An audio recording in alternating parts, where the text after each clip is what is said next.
दोस्तों, easy way learning channel पर एक बार आपका पुनः स्वागत है। आज हम दर्शन और शिक्षा तथा शिक्षा दर्शन के विभिन्न परीक्षा उपयोगी बिंदुओं की चर्चा करेंगे और इसका एक सामान्य परिचय जानेंगे। तो आइए दोस्तों, शुरू करते हैं वीडियो। दर्शन और शिक्षा, फिलॉसफी एंड एजुकेशन। दर्शन का अर्थ और परिभाषा सबसे पहले देखते हैं क्या होता है। Meaning and definitions of philosophy. दर्शन मनुष्य के चिंतन की उच्चतम सीमा है। इसमें संपूर्ण ब्रह्मांड एवं मानव जीवन के वास्तविक स्वरूप, सृष्टि सृष्टा, आत्मा, परमात्मा, जीव जगत, ज्ञान अज्ञान, ज्ञान प्राप्त करने के साधन और मनुष्य के करणीय तथा अकरणीय कर्मों का तार्किक विवेचन किया जाता है। भारत दर्शन की गुरुस्थली माना जाता है। भारत के बाद इस क्षेत्र में यूनान, ग्रीस देश का नाम आता है।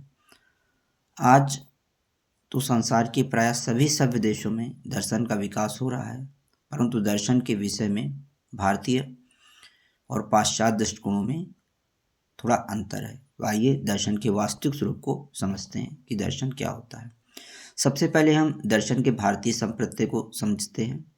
प्राचीन भारत में किसी भी प्रकार के चिंतन को दर्शन कहा जाता था, परंतु जैसे जैसे ज्ञान के क्षेत्र में विकास हुआ वैसे वैसे हमने उसे भिन्न भिन्न अनुशासनों में विभाजित करना प्रारंभ कर दिया, जैसे मानव शास्त्र, धर्मशास्त्र, अर्थशास्त्र और चिकित्सा शास्त्र आदि।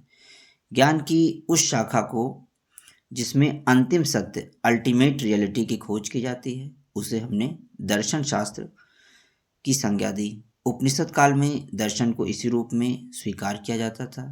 तब दर्शन की परिभाषा थी जिससे देखा जाए अर्थात सत्य के दर्शन किया जाए, वह दर्शन है। दृश्यते अनेन इति दर्शनम उपनिषद में कहा गया है। अंतिम सत्य की खोज में हमें ब्रह्मांड के स्वरूप एवं इसके कर्ता तथा उपादान कारण पर बरबस विचार करना पड़ा। दार्शनिकों ने सबसे अधिक विचार किया मनुष्य के स्वयं के वास्तविक स्वरूप पर और उस संदर्भ में आत्मा, परमात्मा, जीव जगत, ज्ञान अज्ञान, ज्ञान प्राप्त करने के साधन और मनुष्य के करणीय तथा अकरणीय कर्मों पर खूब विचार हुआ। आगे चलकर यही सब दर्शन शास्त्र की विशेष सामग्री बना। हमारे देश में दर्शन को आज भी सत्य की खोज करने वाले शास्त्र के रूप में स्वीकार किया जाता है। डॉक्टर सर्वपल्ली राधाकृष्णन के शब्दों में दर्शन सत्य के स्वरूप की तार्किक विवेचना है। Philosophy is a logical inquiry into the nature of reality. दर्शन के अगर पाश्चात्य संप्रत्यय की बात करें तो पाश्चात्य जगत में दर्शन का सर्वप्रथम विकास यूनान, ग्रीस देश में हुआ।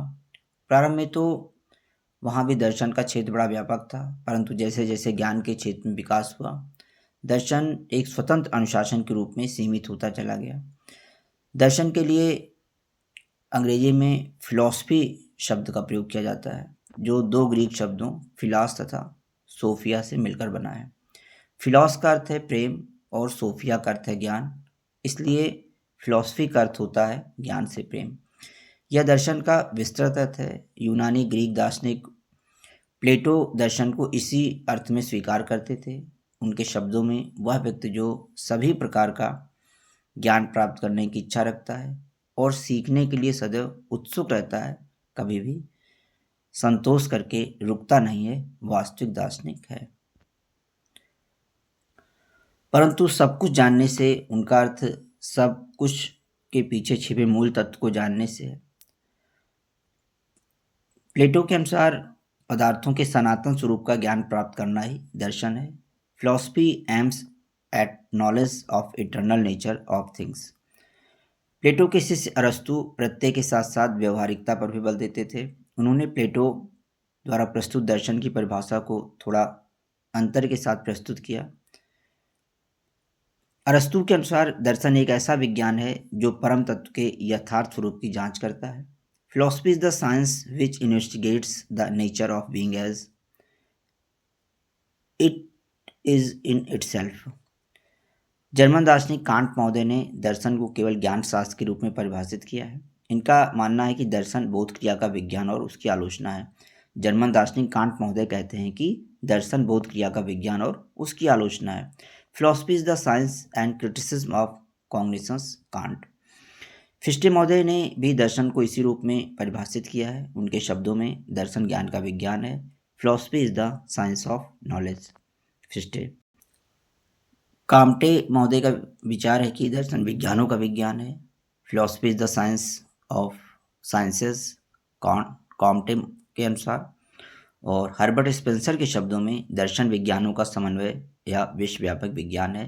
Philosophy is the synthesis of sciences और यूनिवर्सल साइंसेस, हर्बर्ट स्पेंसर। ब्राइटमैन महोदय ने दर्शन को थोड़े विस्तृत रूप में परिभाषित किया है कि दर्शन की परिभाषा एक ऐसे प्रयास के रूप में दी जा सकती है जिसके द्वारा संपूर्ण मानव अनुभूतियों के विषय में सत्यता से विचार किया जाता है अथवा जिनके द्वारा हम अपने अनुभवों का वास्तविक सार जानते हैं। सेलर्स महोदय ने भी दर्शन को उसके व्यापक रूप में स्वीकार किया है। दर्शन एक ऐसा अनवरत प्रयत्न है जिसके द्वारा हम संसार और अपनी प्रकृति के विषय में क्रमबद्ध अनुभवों द्वारा अंतर्दृष्टि प्राप्त करते हैं। आधुनिक युग के एक महान अंग्रेज विचारक बर्ट्रैंड रसेल ने दर्शन को और अधिक व्यापक रूप में देखा। उनके शब्दों में दर्शन में हम अपने सामान्य विचारों की संदिग्धता और भ्रामकता की परख करते हैं, उन सब पर विचार एवं अनुसंधान करते हैं जो हमारे अंतिम प्रश्नों के उत्तर प्राप्त करने में भ्रम पैदा करते हैं और अंत में अपने अंतिम प्रश्नों के आलोचनात्मक उत्तर प्राप्त करते हैं। दर्शन का वास्तविक संप्रत्यय की बात करें तो दर्शन के बारे में भारतीय दृष्टिकोण और पाश्चात्य दृष्टिकोण में मूलभूत अंतर है और यह है कि भारतीय दर्शन आज भी सर्वप्रथम सृष्टि सृष्टा, आत्मा परमात्मा, जीव जगत, ज्ञान अज्ञान एवं मनुष्य जीवन के अंतिम उद्देश्य और उसे प्राप्त करने के उपायों पर विचार करता है और फिर इस ज्ञान को तर्क का आधार बनाकर मनुष्य के समस्त ज्ञान विज्ञान एवं उसकी समस्त भौतिक तथा आध्यात्मिक उपलब्धियों की तार्किक विवेचना करता है। इसके विपरीत जो पाश्चात्य दर्शन में सृष्टि सृष्टा, आत्मा परमात्मा, जीव जगत आदि पर विचार करें बिना मनमाने तर्क करने की प्रवृत्ति अधिक है। हम कह सकते हैं कि दर्शन शास्त्र ज्ञान की वह शाखा है जिसमें संपूर्ण ब्रह्मांड के अंतिम सत्य एवं मानव के वास्तविक स्वरूप, सृष्टि सृष्टा, आत्मा परमात्मा, जीव जगत, ज्ञान अज्ञान, ज्ञान प्राप्त करने के साधन और मनुष्य के करणीय तथा अकरणीय कर्मों की तार्किक विवेचना की जाती है। दर्शन के लिए मूल बात यह है कि उसमें सृष्टि सृष्टा, आत्मा परमात्मा, जीव जगत, ज्ञान अज्ञान, ज्ञान प्राप्त करने के साधन और मनुष्य के करणीय तथा अकरणीय कर्मों का विचार होना चाहिए। दृष्टिकोण तो भिन्न भिन्न होंगे ही, जैसी उसकी अनुभूति होगी वैसे ही उसके तर्क होंगे और उसी के अनुकूल उसका दर्शन होगा। दार्शनिक चिंतन का शुभारंभ तत्वमीमांसा मेटाफिजिक्स से होता है, उसके मध्य में ज्ञान मीमांसा एपिस्टेमोलॉजी होती है और उसके अंत में आचार मीमांसा होता है। अतः जिस चिंतन में तत्व मीमांसा, ज्ञान मीमांसा और आचार मीमांसा हो उसे ही दर्शन कहा जा सकता है।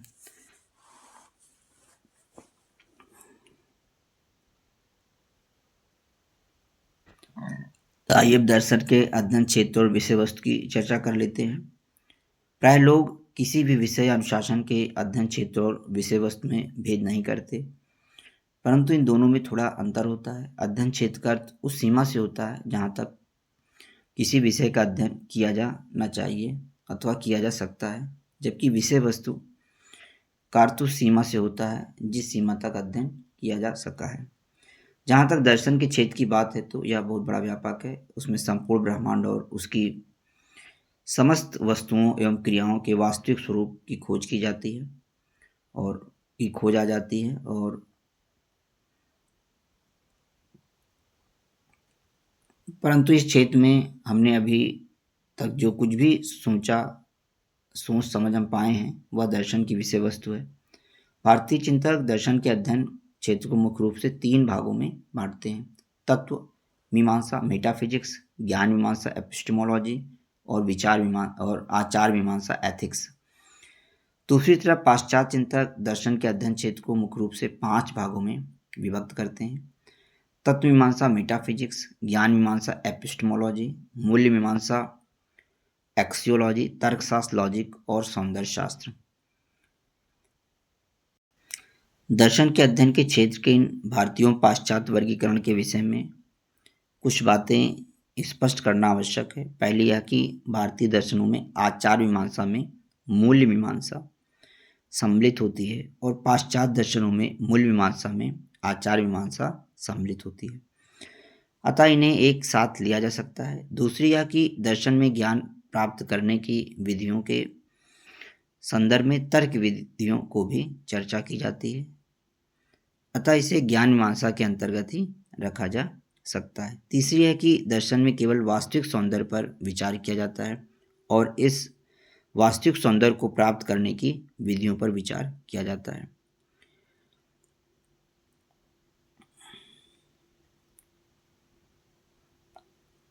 चौथी एवं अंतिम यह कि अब हम देश विदेश के दर्शनों का अध्ययन एवं एक साथ करते हैं, अतः हमें उनकी विशेष सामग्री को कुछ सामान्य वर्गों में ही विभाजित करना होता है। सामान्य रूप से दर्शन के को तत्व मीमांसा मेटाफिजिक्स, ज्ञान मीमांसा एपिस्टेमोलॉजी और मूल्य एवं आचार मीमांसा एक्सियोलॉजी एंड एथिक्स में विभाजित करते हैं। आइए इनको समझते हैं। तत्व मीमांसा मेटाफिजिक्स क्या होता है? दर्शन में तत्व मीमांसा का क्षेत्र बहुत व्यापक होता है। इसमें सृष्टि संबंधी तत्व ज्ञान अर्थात सृष्टि शास्त्र कॉस्मोगोमी, सृष्टि विज्ञान कॉस्मोलॉजी एवं सत्ता विज्ञान ओंटोलॉजी आते हैं और आत्मा संबंधी तत्व ज्ञान मेटाफिजिक्स ऑफ द साउल एवं ईश्वर संबंधी तत्व ज्ञान थियोलॉजी आते हैं।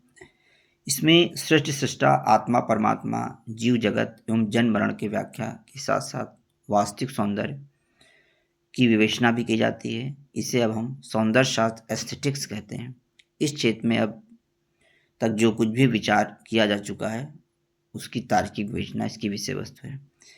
ज्ञान मीमांसा एपिस्टेमोलॉजी की बात करें तो ज्ञान मीमांसा के क्षेत्र में मानव बुद्धि, ज्ञान के स्वरूप, ज्ञान की सीमा, ज्ञान की प्रामाणिकता, ज्ञान प्राप्त करने के साधन, ज्ञान प्राप्त करने की विधियाँ, तर्क की विधियाँ, सत्य असत्य, प्रमाण और भ्रम की व्याख्या आती है। इस क्षेत्र में अब तक जो कुछ सोचा विचारा जा चुका है उसकी तार्किक विवेचना इसकी विषय वस्तु है। मूल्य एवं आचार मीमांसा एक्सोलॉजी एंड एथिक्स की बात करें तो मूल्य एवं आचार मीमांसा के क्षेत्र में मानव जीवन के आदर्श एवं मूल्यों की विवेचना होती है। मानव जीवन के अंतिम उद्देश्य को प्राप्त करने के साधनों की विवेचना आती है और मानव के करणीय तथा अकरणीय कर्मों की विवेचना आती है। करणीय तथा करणीय कर्मों की विवेचना को ही नीति शास्त्र एथिक्स कहते हैं। हम जानते हैं कि कोई भी आदर्श मूल्य का रूप तभी धारण करता है जब वह हमारे आचरण में परिलक्षित होता है। साफ जाहिर है कि मूल्य और आचरण एक दूसरे से जुड़े होते हैं। मूल्य हमारे व्यवहार अर्थात विचार को निर्देशित एवं नियंत्रित करते हैं और हमारा आचार इन मूल्यों को प्रदर्शित करता है। जब तक कोई दर्शन मनुष्य को आचरण की दिशा प्रदान नहीं करता तब तक उसका कोई महत्व नहीं है। इसमें इस सब की व्याख्या के साथ साथ जीवन के वास्तविक सौंदर्य को प्राप्त करने की विधियां भी आती हैं। आइए अब दर्शन की प्रमुख परिभाषाओं को एक बार पुनः दोहरा लेते हैं। दृश्यते अनिति दर्शनम,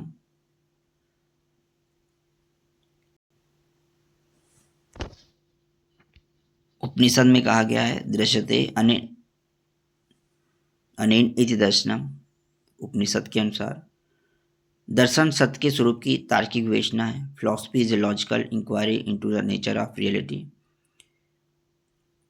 दर्शन सत्य के स्वरूप की तार्किक विवेचना है एस राधाकृष्णन के शब्दों में।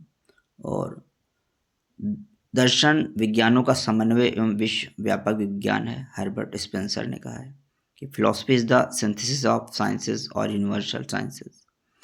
दर्शन ज्ञान का विज्ञान है। Philosophy is the science of cognitions, can't महोदय कहते हैं। दर्शन वैज्ञानिक ज्ञान का कुल योग है, पॉल सेन महोदय कहते हैं। और बर्टन रसेल के अनुसार अन्य विधाओं के समान दर्शन का मुख्य उद्देश्य ज्ञान की प्राप्ति है। कांट के अनुसार दर्शन बोध क्रिया का विज्ञान और उसकी आलोचना है।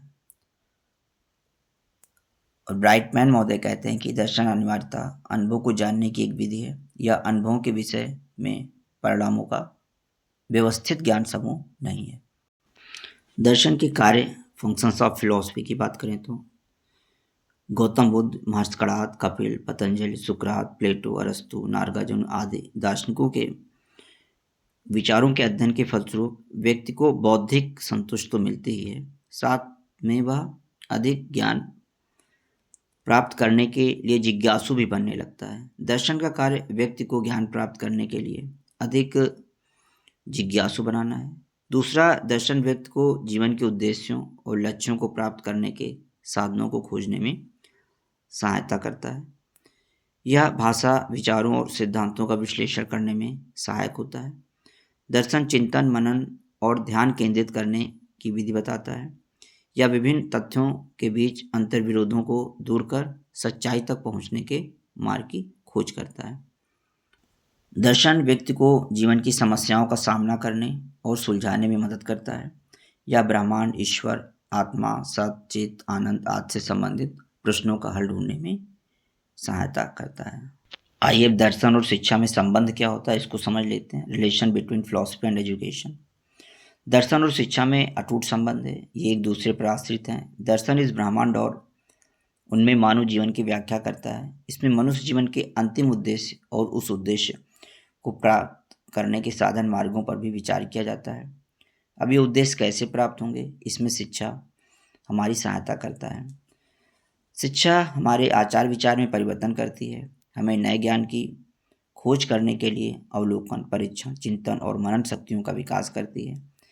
इस ज्ञान एवं कौशल के आधार पर हम दर्शन का पुनर्निर्माण करते हैं। नया दर्शन नई शिक्षा को जन्म देता है और नई शिक्षा नए दर्शन को जन्म देती है और यह चक्र सदैव चलता रहता है।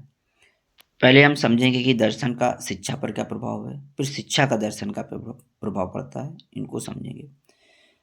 दर्शन का शिक्षा पर प्रभाव। किसी समाज की शिक्षा मुख्य रूप से उस समाज के स्वरूप, उसके दार्शनिक चिंतन, शासन तंत्र, आर्थिक व्यवस्था और मनोवैज्ञानिक तथ्यों तथा वैज्ञानिक प्रगति पर आधारित होती है। इनमें दर्शन का प्रभाव बड़ा स्थायी होता है। दर्शन की तत्व मीमांसा से शिक्षा के उद्देश्य, ज्ञान मीमांसा से पाठचर्या और शिक्षण विधियां तथा आचार मीमांसा से शिक्षक तथा शिक्षार्थी के कर्तव्य और अनुशासन का स्वरूप निश्चित होता है। आइए अब इनको और समझने का प्रयास करते हैं। सबसे पहले जानते हैं कि दर्शन और शिक्षा का संप्रत्यय कैसे संबंधित है एक दूसरे से। दर्शन शिक्षा के स्वरूप की व्याख्या करता है। इस व्याख्या से हमें शिक्षा के सही संप्रत्यय का ज्ञान होता है।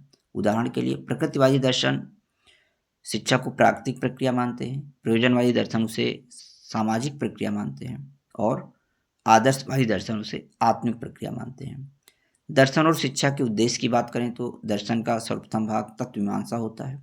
इसमें सृष्टि, सृष्टा, आत्मा, परमात्मा, जीव जगत और जन्म मरण आदि की व्याख्या होती है और उसके आधार पर मानव जीवन के उद्देश्य निश्चित किए जाते हैं। शिक्षा द्वारा इन उद्देश्यों की प्राप्ति की जाती है। उदाहरण के लिए प्रकृतिवादी दर्शन मनुष्य को उच्च पशु मानते हैं, इसलिए वे शिक्षा के द्वारा उसमें भौतिक शक्तियों का विकास करने पर बल देते हैं। प्रयोजनवादी दर्शन मनुष्य को सामाजिक प्राणी मानते हैं, इसलिए वे उसके सामाजिक विकास पर बल देते हैं। और आदर्शवादी दर्शन मनुष्य को आत्मधारी मानते हैं, इसलिए वे उसके आत्मिक विकास पर बल देते हैं। दर्शन और शिक्षा की पाठचर्या की बात करें तो दर्शन का दूसरा भाग ज्ञान मीमांसा होता है। इसमें ज्ञान के स्वरूप की व्याख्या की जाती है और इसके आधार पर शिक्षा की पाठचर्या में उसी ज्ञान का समावेश किया जाता है जिसे वे मानव के लौकिक और पारलौकिक जीवन के लिए आवश्यक समझते हैं। फिर पाठचर्या तो शिक्षा के उद्देश्यों की प्राप्ति का साधन होती है। अतः यदि शिक्षा के उद्देश्य दर्शन से प्रभावित होते हैं तो उसकी पाठचर्या भी उससे प्रभावित होनी चाहिए।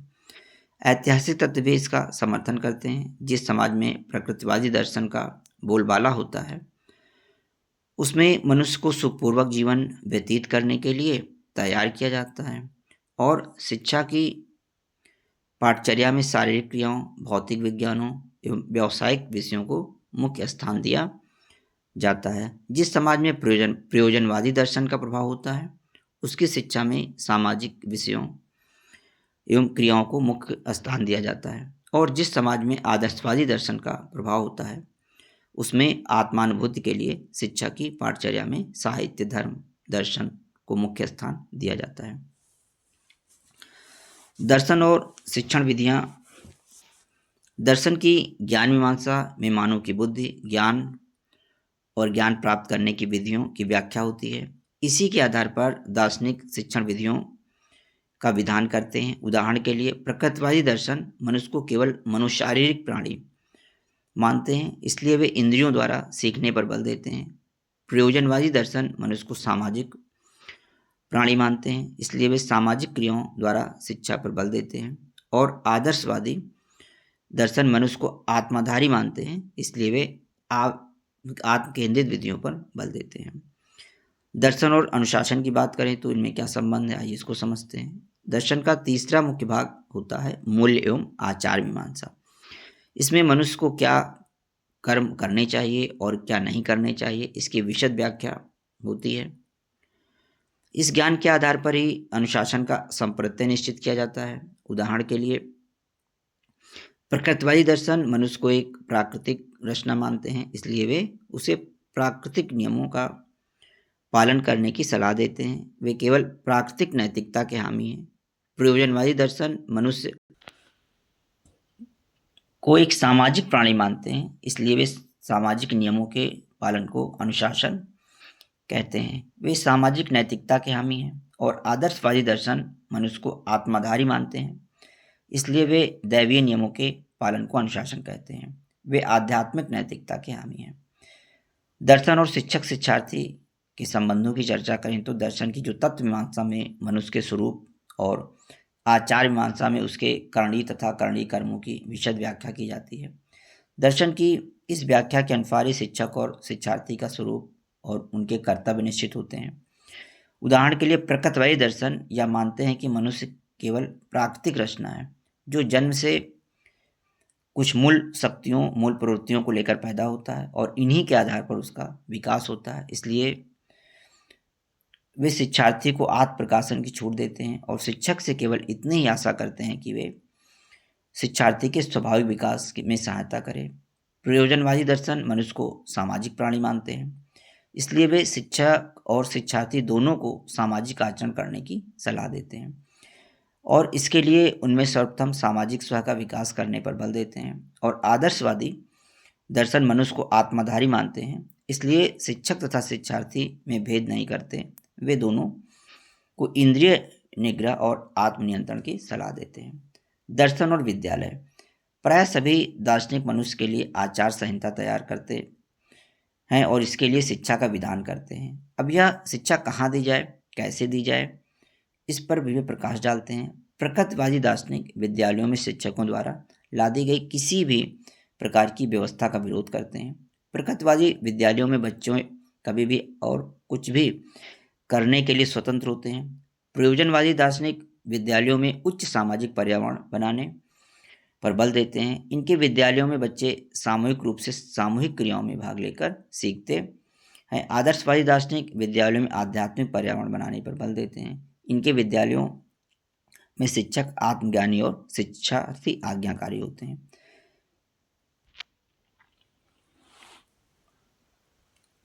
दर्शन और शिक्षा की अन्य समस्याओं की बात करें तो दर्शन शिक्षा की अन्य समस्याओं जैसे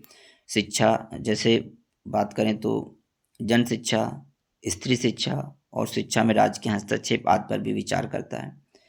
इतना ही नहीं, अपितु शिक्षा के क्षेत्र में कभी भी और किसी भी प्रकार की समस्याओं का समाधान के लिए हम दार्शनिक सिद्धांतों का सहारा लेते हैं। उदाहरण के लिए आज हम जन शिक्षा के प्रचार हेतु सभी को शिक्षा के समान अवसर देना चाहते हैं। अब प्रश्न उठता है कि ये अवसर दिए जाएं अथवा नहीं दिए जाएं, और यदि दिए जाएं तो कैसे। इस प्रश्न का उत्तर भिन्न भिन्न दर्शन भिन्न भिन्न रूप में देते हैं।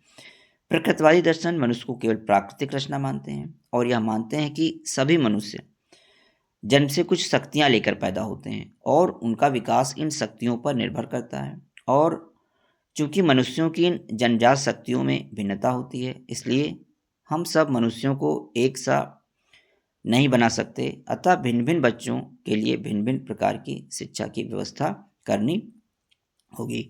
इसका अर्थ है कि यदि हम सब बच्चों की शिक्षा की समान अवसर देना चाहें, यानी हम सब बच्चों को शिक्षा के अगर हम समान अवसर देना चाहें तो हमें उनके लिए उनकी जन्मजात भिन्नता के आधार पर शिक्षा की व्यवस्था करनी होगी।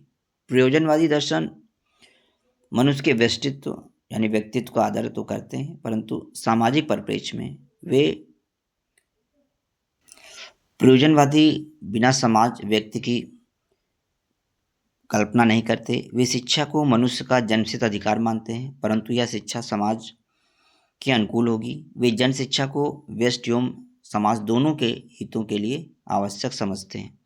इसके विपरीत आदर्शवादी दर्शन मनुष्य को जन्म से पूर्ण मानते हैं और इस पूर्णता की अनुभूति के लिए शिक्षा को आवश्यक मानते हैं। इनकी दृष्टि से सब व्यक्ति समान हैं। आदर्शवादी दर्शन मनुष्य को जन्म से पूर्ण मानते हैं और इस पूर्णता की अनुभूति के लिए शिक्षा को आवश्यक मानते हैं। इनकी दृष्टि से सब व्यक्ति समान हैं और सब शिक्षा के अधिकारी हैं और सबके लिए समान शिक्षा की व्यवस्था होनी चाहिए। आइए अब देखते हैं कि शिक्षा का दर्शन पर प्रभाव क्या पड़ता है। शिक्षा मनुष्य के विकास की आधारशिला है। उचित शिक्षा के अभाव में मनुष्य दर्शन जैसे विषय का विकास ही नहीं कर सकता है। दर्शन के निर्माण एवं विकास दोनों के लिए उचित शिक्षा आवश्यक होती है। शिक्षा का दर्शन पर प्रभाव पहले देखते हैं। शिक्षा मनुष्य के विकास की आधारशिला है। उचित शिक्षा के अभाव में मनुष्य दर्शन जैसे विषय का विकास ही नहीं कर सकता है। दर्शन के निर्माण एवं विकास दोनों के लिए उचित शिक्षा आवश्यक है। आइए इसको स्पष्ट करने का प्रयास करते हैं। पहला कि शिक्षा दर्शन के निर्माण की आधारशिला है। यह बात सभी जानते हैं कि दर्शन के निर्माण और विकास के लिए अवलोकन, चिंतन और मनन आवश्यक है। जब तक मनुष्य की अंतर्दृष्टि सचेत नहीं होती है तब तक वह यह सब कार्य नहीं कर सकता है और इस सब का विकास होता है शिक्षा द्वारा। शिक्षा के द्वारा ही हम भाषा सीखते हैं और उसी के द्वारा हम विचार करना सीखते हैं। अशिक्षित व्यक्ति से दर्शन जैसे विषय के विकास में की आशा नहीं की जा सकती है। इस दृष्टि से शिक्षा दर्शन के विकास की आधारशिला होती है। दूसरा, शिक्षा दर्शन को जीवित रखती है। दार्शनिक सृष्टि सृष्टा, आत्मा परमात्मा, जीव जड़ और जन्म तथा मृत्युवाद की व्याख्या करते हैं। उनके द्वारा निश्चित सिद्धांतों से दर्शन विषय का विकास होता है। कोई भी समाज अपने पूर्वजों द्वारा निश्चित इन सिद्धांतों का ज्ञान शिक्षा द्वारा ही प्राप्त कराता है। शिक्षा के अभाव में हम दार्शनिक सिद्धांतों का ज्ञान प्राप्त नहीं कर सकते। इस प्रकार शिक्षा दर्शन के ज्ञान को सुरक्षित रखती है। तीसरा, शिक्षा दार्शनिक सिद्धांतों को मूर्त रूप देती है। दर्शन इस ब्रह्मांड और उसमें मानव जीवन की व्याख्या करता है, मनुष्य जीवन के उद्देश्य निश्चित करता है और यह स्पष्ट करता है कि इन उद्देश्यों की प्राप्ति कैसे की जा सकती है। शिक्षा वह प्रक्रिया है जिसके द्वारा हम दर्शन द्वारा निश्चित उद्देश्यों को प्राप्त करते हैं। इस प्रकार शिक्षा दार्शनिक विचारों को मूर्त रूप प्रदान करती है। अंग्रेज विद्वान जॉन एडम महोदय यह बात स्वीकार करते हुए कहते हैं कि शिक्षा दर्शन का गतिशील पहलू है। यह दार्शनिक विकास का सक्रिय पक्ष है और जीवन के आदर्शों को प्राप्त करने का वास्तविक साधन है। Education is the dynamic side of philosophy. It is the active aspect of philosophical belief, the practical means of realising the ideals of life. John Adam. अमेरिकी विद्वान जॉन डेवी ने इसी सत्य को दूसरे शब्दों में व्यक्त करते हुए कहा है कि दर्शन अपने सामान्य रूप में शिक्षा का सिद्धांत ही है। Philosophy is the theory of education in its most general phases. John Dewey के अकॉर्डिंग। चौथा, शिक्षा दर्शन को नई समस्याओं से परिचित कराती है। मनुष्य एक गतिशील और प्रगतिशील प्राणी है। विकास के इस पथ में उसके सामने नित्य नई समस्याएं आती हैं। शिक्षा हमें इन समस्याओं से परिचित कराती है और यदि हमें दार्शनिक की तीक्ष्ण बुद्धि होती है तो हम उन समस्याओं पर विचार करने लगते हैं और दर्शन का विकास होता है। भारत सरकार के भूतपूर्व शिक्षा मंत्री श्री कालूराम श्रीमाली तो शिक्षा शास्त्री से आशा करते थे कि वह नई समस्याओं का दार्शनिक हल ढूंढें। उनके अपने शब्दों में शिक्षा शास्त्री का कार्य देश के दर्शन की पुनर्रचना करना और मूल्यों की पुनर्परिभाषा करना है, जिससे कि वे मूल्य हमारे परिवर्तनशील जीवन एवं विचार का स्पष्टीकरण कर सकें। शिक्षा दर्शन को गतिशील रखती है। शिक्षा हमें निरीक्षण और चिंतन शक्ति का विकास करती है और जीवन की नई नई समस्याओं के प्रति हमें संवेदनशील बनाती है। दार्शनिक इन नई समस्याओं के दार्शनिक हल ढूंढते हैं। इस समस्या का समाधान की क्रिया में नए नए दार्शनिक सिद्धांतों का निर्माण करते हैं। एक भ्रम और उसका निवारण भी आवश्यक है। दर्शन के विषय में संकुचित दृष्टिकोण रखने वाले व्यक्तियों का विचार है कि दर्शन सूक्ष्म आत्मा और परमात्मा से संबंधित होता है और शिक्षा मूर्त मनुष्य के व्यवहार से संबंधित होती है, इसलिए इनमें आपस में कोई संबंध नहीं हो सकता है। अपनी समझ में यह उनका भ्रम है। हम स्पष्ट कर चुके हैं कि हमारे विचार, चाहे वे सूक्ष्म का विश्लेषण करते हों चाहे पदार्थ का, पर वे हमारे दर्शन का अंग होते हैं। जिन विचारों में हमारा विश्वास होता है उनकी प्राप्ति के लिए हम शिक्षा का सहारा लेते हैं। यदि किसी शिक्षा के पीछे कोई दर्शन नहीं होता है तो उसके उद्देश्य स्पष्ट नहीं होंगे। उद्देश्यों की अनिश्चितता के कारण पाठचर्या भी निश्चित नहीं होगी और तब उचित शिक्षण विधियों का निर्माण भी नहीं किया जा सकता है। इस प्रकार बिना दर्शन के शिक्षा चल नहीं सकती है। फिस्टे महोदय के शब्दों में दर्शन शास्त्र की सहायता के बिना शिक्षा पूर्णतया स्पष्टता को प्राप्त नहीं कर सकती है। The art of education will never attain complete clearness in itself without philosophy. Fichte Gentile महोदय भी इस विचार के समर्थक हैं। उनके शब्दों में दर्शन की सहायता के अभाव में शिक्षा सही मार्ग पर नहीं चल सकती है। The process of education can not go along right lines without the help of philosophy. Gentile Spencer महोदय के शब्दों में वास्तविक शिक्षा का विधान सच्चा दार्शनिक ही कर सकता है। True education is practicable only to a true philosopher according to Herbert Spencer. कुछ विद्वान तो दर्शन और शिक्षा को अभिन्न अंग मानते हैं। रास महोदय के शब्दों में दर्शन और शिक्षा एक सिक्के के दो पहलुओं के समान एक वस्तु के विभिन्न पक्षों का बोध कराते हैं। Philosophy and education like the two sides of same coin present different views of same thing. JS. Ross. शिक्षा दर्शन का अर्थ और परिभाषा समझते हैं। चूंकि शिक्षा के उद्देश्य प्रायः वही होते हैं जो दर्शन निश्चित करता है, इसलिए शिक्षा शास्त्रियों को भी सबसे पहले दर्शन पर निर्भर करना पड़ता है। जब शिक्षा शास्त्री शैक्षिक समस्याओं के प्रति जागरूक होते हैं और उनके समाधान के लिए दर्शन का सहारा लेते हैं तो शिक्षा दर्शन का उदय होता है। इस प्रकार दार्शनिक और शिक्षा शास्त्री दोनों ही के द्वारा शिक्षा दर्शन का निर्माण होता है। दर्शन का वह भाग जिसमें शिक्षा की समस्याओं का अध्ययन किया जाता है और उन समस्याओं का हल प्रस्तुत किया जाता है, शिक्षा दर्शन कहलाता है।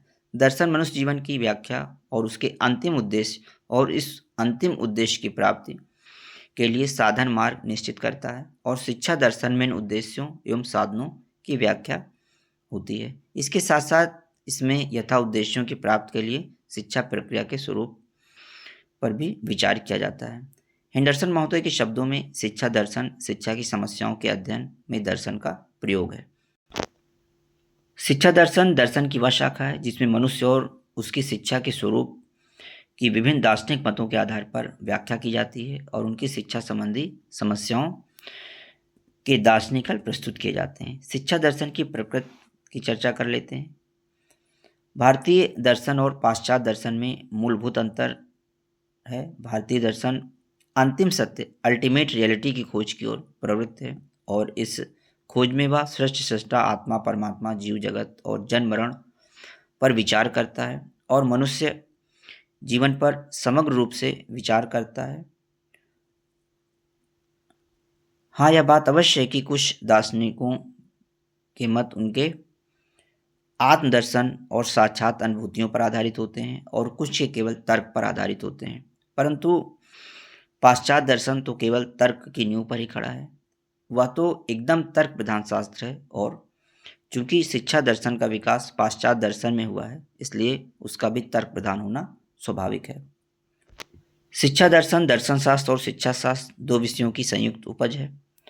यह एक अंतरानुशासन इंटरडिसिप्लिन है जो शिक्षा की समस्याओं के दार्शनिक समाधान की खोज की ओर प्रवृत्त है।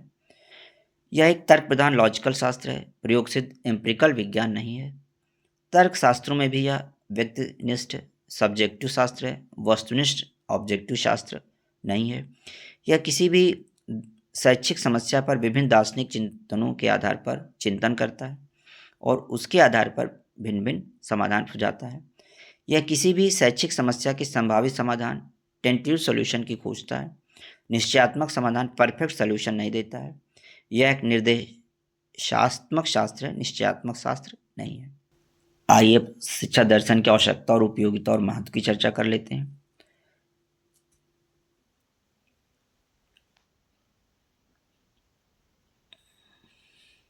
इस ब्रह्मांड और उसमें मानव जीवन के प्रति विभिन्न दृष्टिकोणों का ज्ञान होता है। मानव जीवन के विभिन्न उद्देश्यों और उनको प्राप्त करने के उपायों का ज्ञान शिक्षा दर्शन के द्वारा।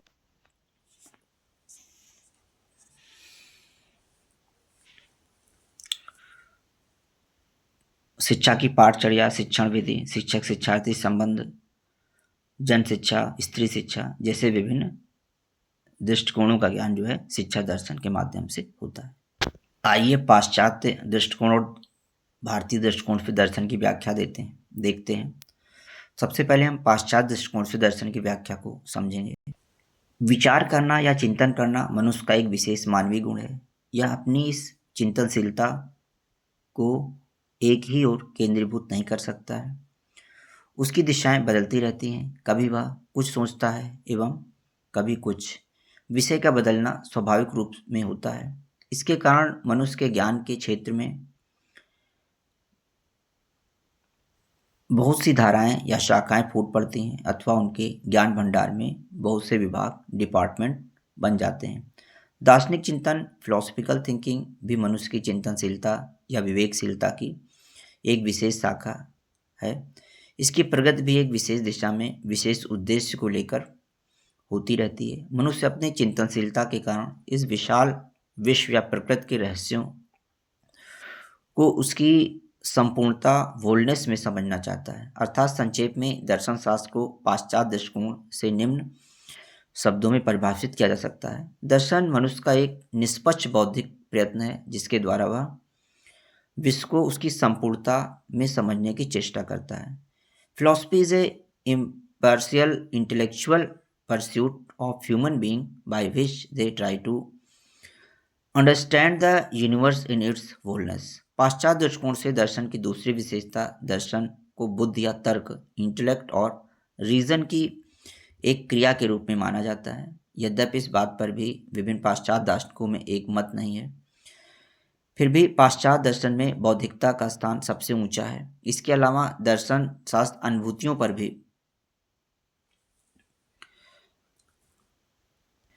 विश्वास करता है, किंतु उनका विश्वास उन्हीं अनुभूतियों पर होता है जिन्हें हमारी बुद्धि या तर्क शक्ति स्वीकार करती है। किसी पूर्ण धारणा को दिमाग में रखकर दर्शन शास्त्र के भीतर चिंतन नहीं किया जा सकता है।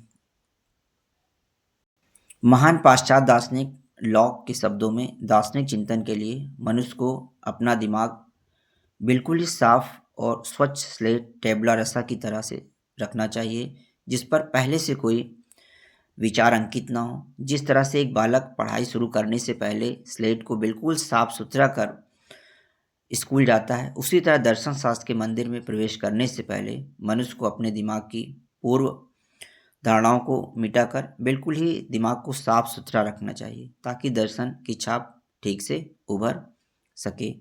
पाश्चात्य विद्वानों ने यह भी माना है कि मनुष्य के भीतर दार्शनिक विचारों का जन्म तभी होता है जब उसमें जिज्ञासा, क्यूरियोसिटी की भावना अत्यधिक तेज होती है। मनुष्य स्वभाव से ही जिज्ञासु है। अपनी जिज्ञासा की तृप्ति, सेटिस्फैक्शन वह अपने यथार्थ ज्ञान, रियल नॉलेज को प्राप्त करने में करता है। इसी के फलस्वरूप अपनी संतुष्टि के लिए वह दर्शन शास्त्र की ओर देखता है। प्रसिद्ध पाश्चात्य वैज्ञानिक डॉक्टर हर्बर्ट डिंगल ने बड़े ही स्पष्ट शब्दों में कहा है कि यदि विज्ञानों के मार्ग पर ठीक ठीक चला जाए तो उसका अंत दर्शन ही होगा। दर्शन एवं विज्ञान दोनों का जन्म जिज्ञासा, क्यूरियोसिटी से होता है और दोनों का ही उद्देश्य विश्व को समझना है। दोनों को ही अध्ययन विधि बौद्धिक है, दोनों की अध्ययन विधि बौद्धिक है। दोनों में अंतर सिर्फ विषय क्षेत्र को लेकर है। दर्शन विश्व की इसकी संपूर्णता में अध्ययन करना चाहता है, तो विज्ञान विश्व को कई हिस्सों में लेकर दर्शन विश्व के इसकी संपूर्णता में अध्ययन करना चाहता है, तो विज्ञान विश्व को कई हिस्सों में बांटकर उसका खंड खंड के रूप में अध्ययन करता है। डॉक्टर एन वाइटेड कहते हैं कि विज्ञान और दर्शन परस्पर एक दूसरे की आलोचना करते हैं और एक दूसरे को काल्पनिक सामग्री प्रदान करते हैं। भारतीय दर्शन में सभी प्रकार की अनुभूतियों एक्सपीरियंसेस की तर्कपूर्ण व्याख्या कर उनके आधार पर वास्तविक रियलिटी यथार्थ ज्ञान प्राप्त करना अथवा तत्व का साक्षात दर्शन प्राप्त करना ही दर्शन शास्त्र का उद्देश्य है। इसलिए भारतीय विद्वान इसे दर्शन विजन ऑफ ट्रूथ का नाम देकर इस विषय को दर्शन शास्त्र कहते हैं। भारतीय दार्शनिकों ने दर्शन के दो प्रकार की अनुभूतियों के आधार पर स्पष्ट इंद्रिय सेंसियस और अनिंद्रिय नॉन सेंसस। इंद्रिय अनुभूतियाँ वे हैं जिन्हें हम अपनी ज्ञानेंद्रियों द्वारा प्राप्त करते हैं। अनिंद्रिय अनुभूतियाँ ज्ञानेंद्रियों के परे रहती हैं। इस तरह की अनुभूतियाँ आध्यात्मिक रहती हैं। भारतीय दर्शन का आधार हमारी बुद्धि ही है, केवल नहीं है रहती, उसके साथ ही अध्यात्मवाद को भी माना गया है। भारतीय दर्शन ने जहाँ अंतर्दर्शन इंट्यूशन को महत्व दिया है, वहीं पाश्चात्य दर्शन ने बुद्धि को विशेष महत्व दिया है। एवं पाश्चात्य विद्वानों ने जहाँ दार्शनिक विचारों का जन्म जिज्ञासा से माना है, वहीं भारतीय दर्शन में दार्शनिक विचारों का जन्म दुख निवारण की इच्छा, विल टू रिमूव सफरिंग या मोक्ष प्राप्त की इच्छा, विल टू अचीव लिबरेशन से होता है। आइए भारतीय दर्शन और पाश्चात्य दर्शन की तुलना कर लेते हैं, जिससे कि विषय वस्तु और अच्छे से समझ में आ सके। प्रत्येक देश की अपनी एक विशिष्ट संस्कृति व मान्यताएं होती हैं। यह सांस्कृतिक विशेषता ही प्रत्येक देश व काल में नवीन व विशिष्ट दर्शन को जन्म देती है। यद्यपि सभी दार्शनिक विचारधाराएं पूर्ण रूप से एक दूसरे से ना तो समानता रखती हैं, ना ही भिन्न होती हैं, परंतु कुछ विशिष्टताएं अवश्य होती हैं जो उनके दृष्टिकोण को अलग बनाती हैं। तो आइए हम भारतीय व पाश्चात्य दार्शनिक दृष्टिकोणों में भी मूलभूत अंतर को समझते हैं। पहला, भारतीय दर्शन व्यवहारिक है। इसका जन्म आध्यात्मिक असंतोष से हुआ है। भारतीय दर्शन का उद्देश्य केवल ज्ञान प्राप्त नहीं है, वरन जीवन के परम उद्देश्य की प्राप्ति था। पाश्चात्य दर्शन सैद्धांतिक है। इसका आरंभ आश्चर्य तथा उत्सुकता से हुआ है, जिनका उद्देश्य ज्ञान प्राप्ति था तथा जिज्ञासा शांत करने के उद्देश्य से विश्व, ईश्वर और आत्मा के विषय में चिंतन करना था। दूसरा, भारत में शिक्षा मोक्ष प्राप्त के साधन के रूप में माना गया। पश्चिम में दर्शन साध्य के रूप में माना गया। यानी भारत में दर्शन मोक्ष प्राप्त करने के साधन के रूप में माना गया और पश्चिम में दर्शन को दर्शन साध्य के रूप में माना गया। तीसरा, भारतीय दर्शन का दृष्टिकोण धार्मिक है। भारतीय दर्शन में सत्य व मोक्ष की प्राप्ति धर्माचरण द्वारा ही प्राप्त होने की बात कही गई है, जो आत्म संयम द्वारा ही संभव हो सकता है। पाश्चात्य दर्शन का दृष्टिकोण वैज्ञानिक माना गया है। वे परम सत्ता की व्याख्या भी वैज्ञानिक ढंग से ही करते हैं। पश्चिमी दर्शन में धर्म की उपेक्षा की गई है। चौथा, भारतीय दर्शन आध्यात्मिक ज्ञान पर बल देता है। भारतीय दर्शन सत्य के सैद्धांतिक विवेचन से संतुष्ट न होकर सत्य की अनुभूति पर बल देता है। पश्चिमी दर्शन बौद्धिक ज्ञान पर बल देती है। पाश्चात्य दर्शन मानता है कि बुद्धि के द्वारा ही वास्तविक एवं सत्य ज्ञान की प्राप्ति हो सकती है। इसी कारण सुकरात, प्लेटो, अरस्तु, डेकार्ट आदि ने बुद्धि के महत्व पर बल दिया है। पांचवा, भारतीय दर्शन संश्लेषणात्मक सिंथेटिक दृष्टिकोण पर आधारित है।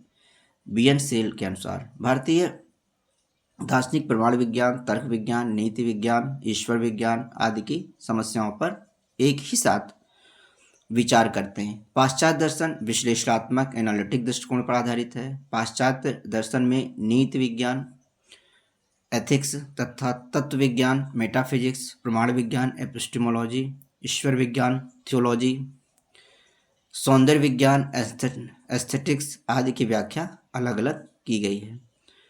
चौथा, अगला है छठा, भारतीय दर्शन परलोक, स्वर्ग व नर्क की मीमांसा करता है, चारवाक दर्शन को छोड़कर। वहीं पाश्चात्य दर्शन इस लोक के अतिरिक्त परलोक की सत्ता में विश्वास नहीं करता है, वह इसी लोक की सत्ता को मानता है। सातवां, भारतीय दर्शन यह मानता है कि यह संसार दुखमय है, वह अभावमय है। वहीं पाश्चात्य दर्शन में दुख के स्थान पर भावात्मक दृष्टिकोण को प्रधानता दी गई है। आइए भारतीय दृष्टिकोण के अनुसार दर्शन का अर्थ एवं परिभाषा समझते हैं। मेन पॉइंट को, भारतीय विचारकों ने दर्शन को सत्य के साक्षात्कार का एक उपकरण माना है। दर्शन शब्द संस्कृत की दृश्य धातु से बना है, अतः दर्शन का अर्थ करते हुए कहा गया है कि दृश्यते अनेन इति दर्शनम, अर्थात जिसके द्वारा देखा जाए वह दर्शन है। उपनिषद में दृश्य से तात्पर्य आत्मदर्शन अथवा आत्मानुभूति अर्थात आत्मा व अरे दृष्टव्य। इस प्रकार दर्शन का अर्थ हुआ स्वरूप का दर्शन करना। मनु तथा याज्ञवल्क्य ने इसे सम्यक दर्शन कहा है। मनु के अनुसार सम्यग् दर्शन संपन्ना कर्म भिन्न निबध्यते दर्शनेन विहीनस्तु संसार प्रतिपद्यते। अर्थात सम्यक दर्शन अथवा तत्व ज्ञान की वास्तविक अनुभूति द्वारा ही व्यक्ति कर्म बंधनों से मुक्त हो सकता है। इसके विपरीत आत्मदर्शन न करने वाला व्यक्ति संसार में लिप्त रहता है। यही सत्य का साक्षात्कार है। स्वरूप दर्शन का तात्पर्य है अविनाशी तत्व का अनुभूति के स्पष्ट ज्ञान होना। इस प्रकार भारतीय दर्शन अनुभूति पर बल देता है, न कि कौरी सैद्धांतिकता पर। पश्चिमी दर्शन की अंतिम सीमा नैतिकता है, जबकि भारतीय दर्शन धर्म आधारित है। यहाँ धर्म कोरी पूजा पाठ कर्मकांड अनुष्ठान मात्र नहीं, वरन जीवन के सभी छोटे बड़े कार्यों का मूल आधार है। संक्षेप में भारतीय दर्शन व्यक्ति के आचरण को इस प्रकार नियंत्रित एवं निर्देशित करता है कि वह चरम लक्ष्य मोक्ष की प्राप्ति कर सके। इसलिए धीरे धीरे दर्शन का अर्थ अत्यंत व्यापक होता गया। आधुनिक भारतीय दार्शनिकों के अनुसार दर्शन मात्र अध्ययन नहीं है, वरन इसमें विचार चिंतन एवं तर्क भी समाहित होते हैं। भारतीय दार्शनिक डॉक्टर राधाकृष्णन की परिभाषा इस दृष्टि से अपेक्षाकृत अधिक व्यापक है। दर्शन यथार्थ के स्वरूप का तार्किक ज्ञान है। It is a logical inquiry into the nature of reality. Radhakrishnan. वास्तविक अर्थ में भारतीय परंपरा के अनुसार सत्य का प्रत्यक्ष ही दर्शन है। इस दृष्टि से दर्शन की पाश्चात्य एवं भारतीय संकल्पना में मूलभूत अंतर है। पाश्चात्य दार्शनिक दर्शन एवं दर्शन शास्त्र दोनों के लिए दर्शन शब्द का प्रयोग करते हैं। संस्कृत में शास्त्र शब्द का तात्पर्य होता है निर्दिष्ट करना अथवा वर्णित करना, टू इंस्ट्रक्ट और टू डिस्क्राइब। आइए अब भारतीय दर्शन के संप्रदायों की चर्चा कर लेते हैं। The schools of Indian philosophy, इसको समझते हैं। भारतीय दर्शन को दो संप्रदायों में या वर्गों में मुख्य रूप से बांटा गया है। प्रथम आस्तिक ऑर्थोडॉक्स तथा द्वितीय नास्तिक हेटेरोडॉक्स। आस्तिक दर्शन का अर्थ ईश्वरवादी नहीं है, ना ही नास्तिक दर्शन का अर्थ है अनिश्वरवादी, जैसा कि हम लोग सामान्य रूप से आस्तिक और नास्तिक का अर्थ लेते हैं। यदि ऐसा होता तो मीमांसा तथा सांख्य को आस्तिक वर्ग में नहीं रखा जाता, क्योंकि ये ईश्वर को नहीं मानते। यहाँ आस्तिक वर्ग में वे दर्शन हैं जो वेदों में आस्था रखते हैं, तथा नास्तिक वे दर्शन हैं जो वेदों को नहीं मानते हैं। इस दृष्टि से न्याय, वैशेषिक, सांख्य, मोक्ष, मीमांसा और वेदांत, ये 6 दर्शन षड दर्शन कहलाते हैं। ये किसी न किसी रूप में वेद के अनुयायी हैं। नास्तिक दर्शन के अंतर्गत चारवाक, जैन तथा बौद्ध को रखा जाता है। नास्तिक दर्शन के लिए कहा गया है नास्तिको वेद निंदम, अर्थात नास्तिक वेद की निंदा करते हैं। वेद को मानने वाले षड दर्शनों में मीमांसा तथा वेदांत वैदिक संस्कृत की ही देन है। वेद 2 विचारधाराओं पर केंद्रित है, एक कर्म पर आधारित है तो दूसरा ज्ञान पर। जिसे क्रमशः वैदिक कर्मकांड तथा वैदिक ज्ञान कांड के नाम से जाना जाता है। मीमांसा में कर्म कांड तथा वेदांत में ज्ञान कांड का विवेचन हुआ है।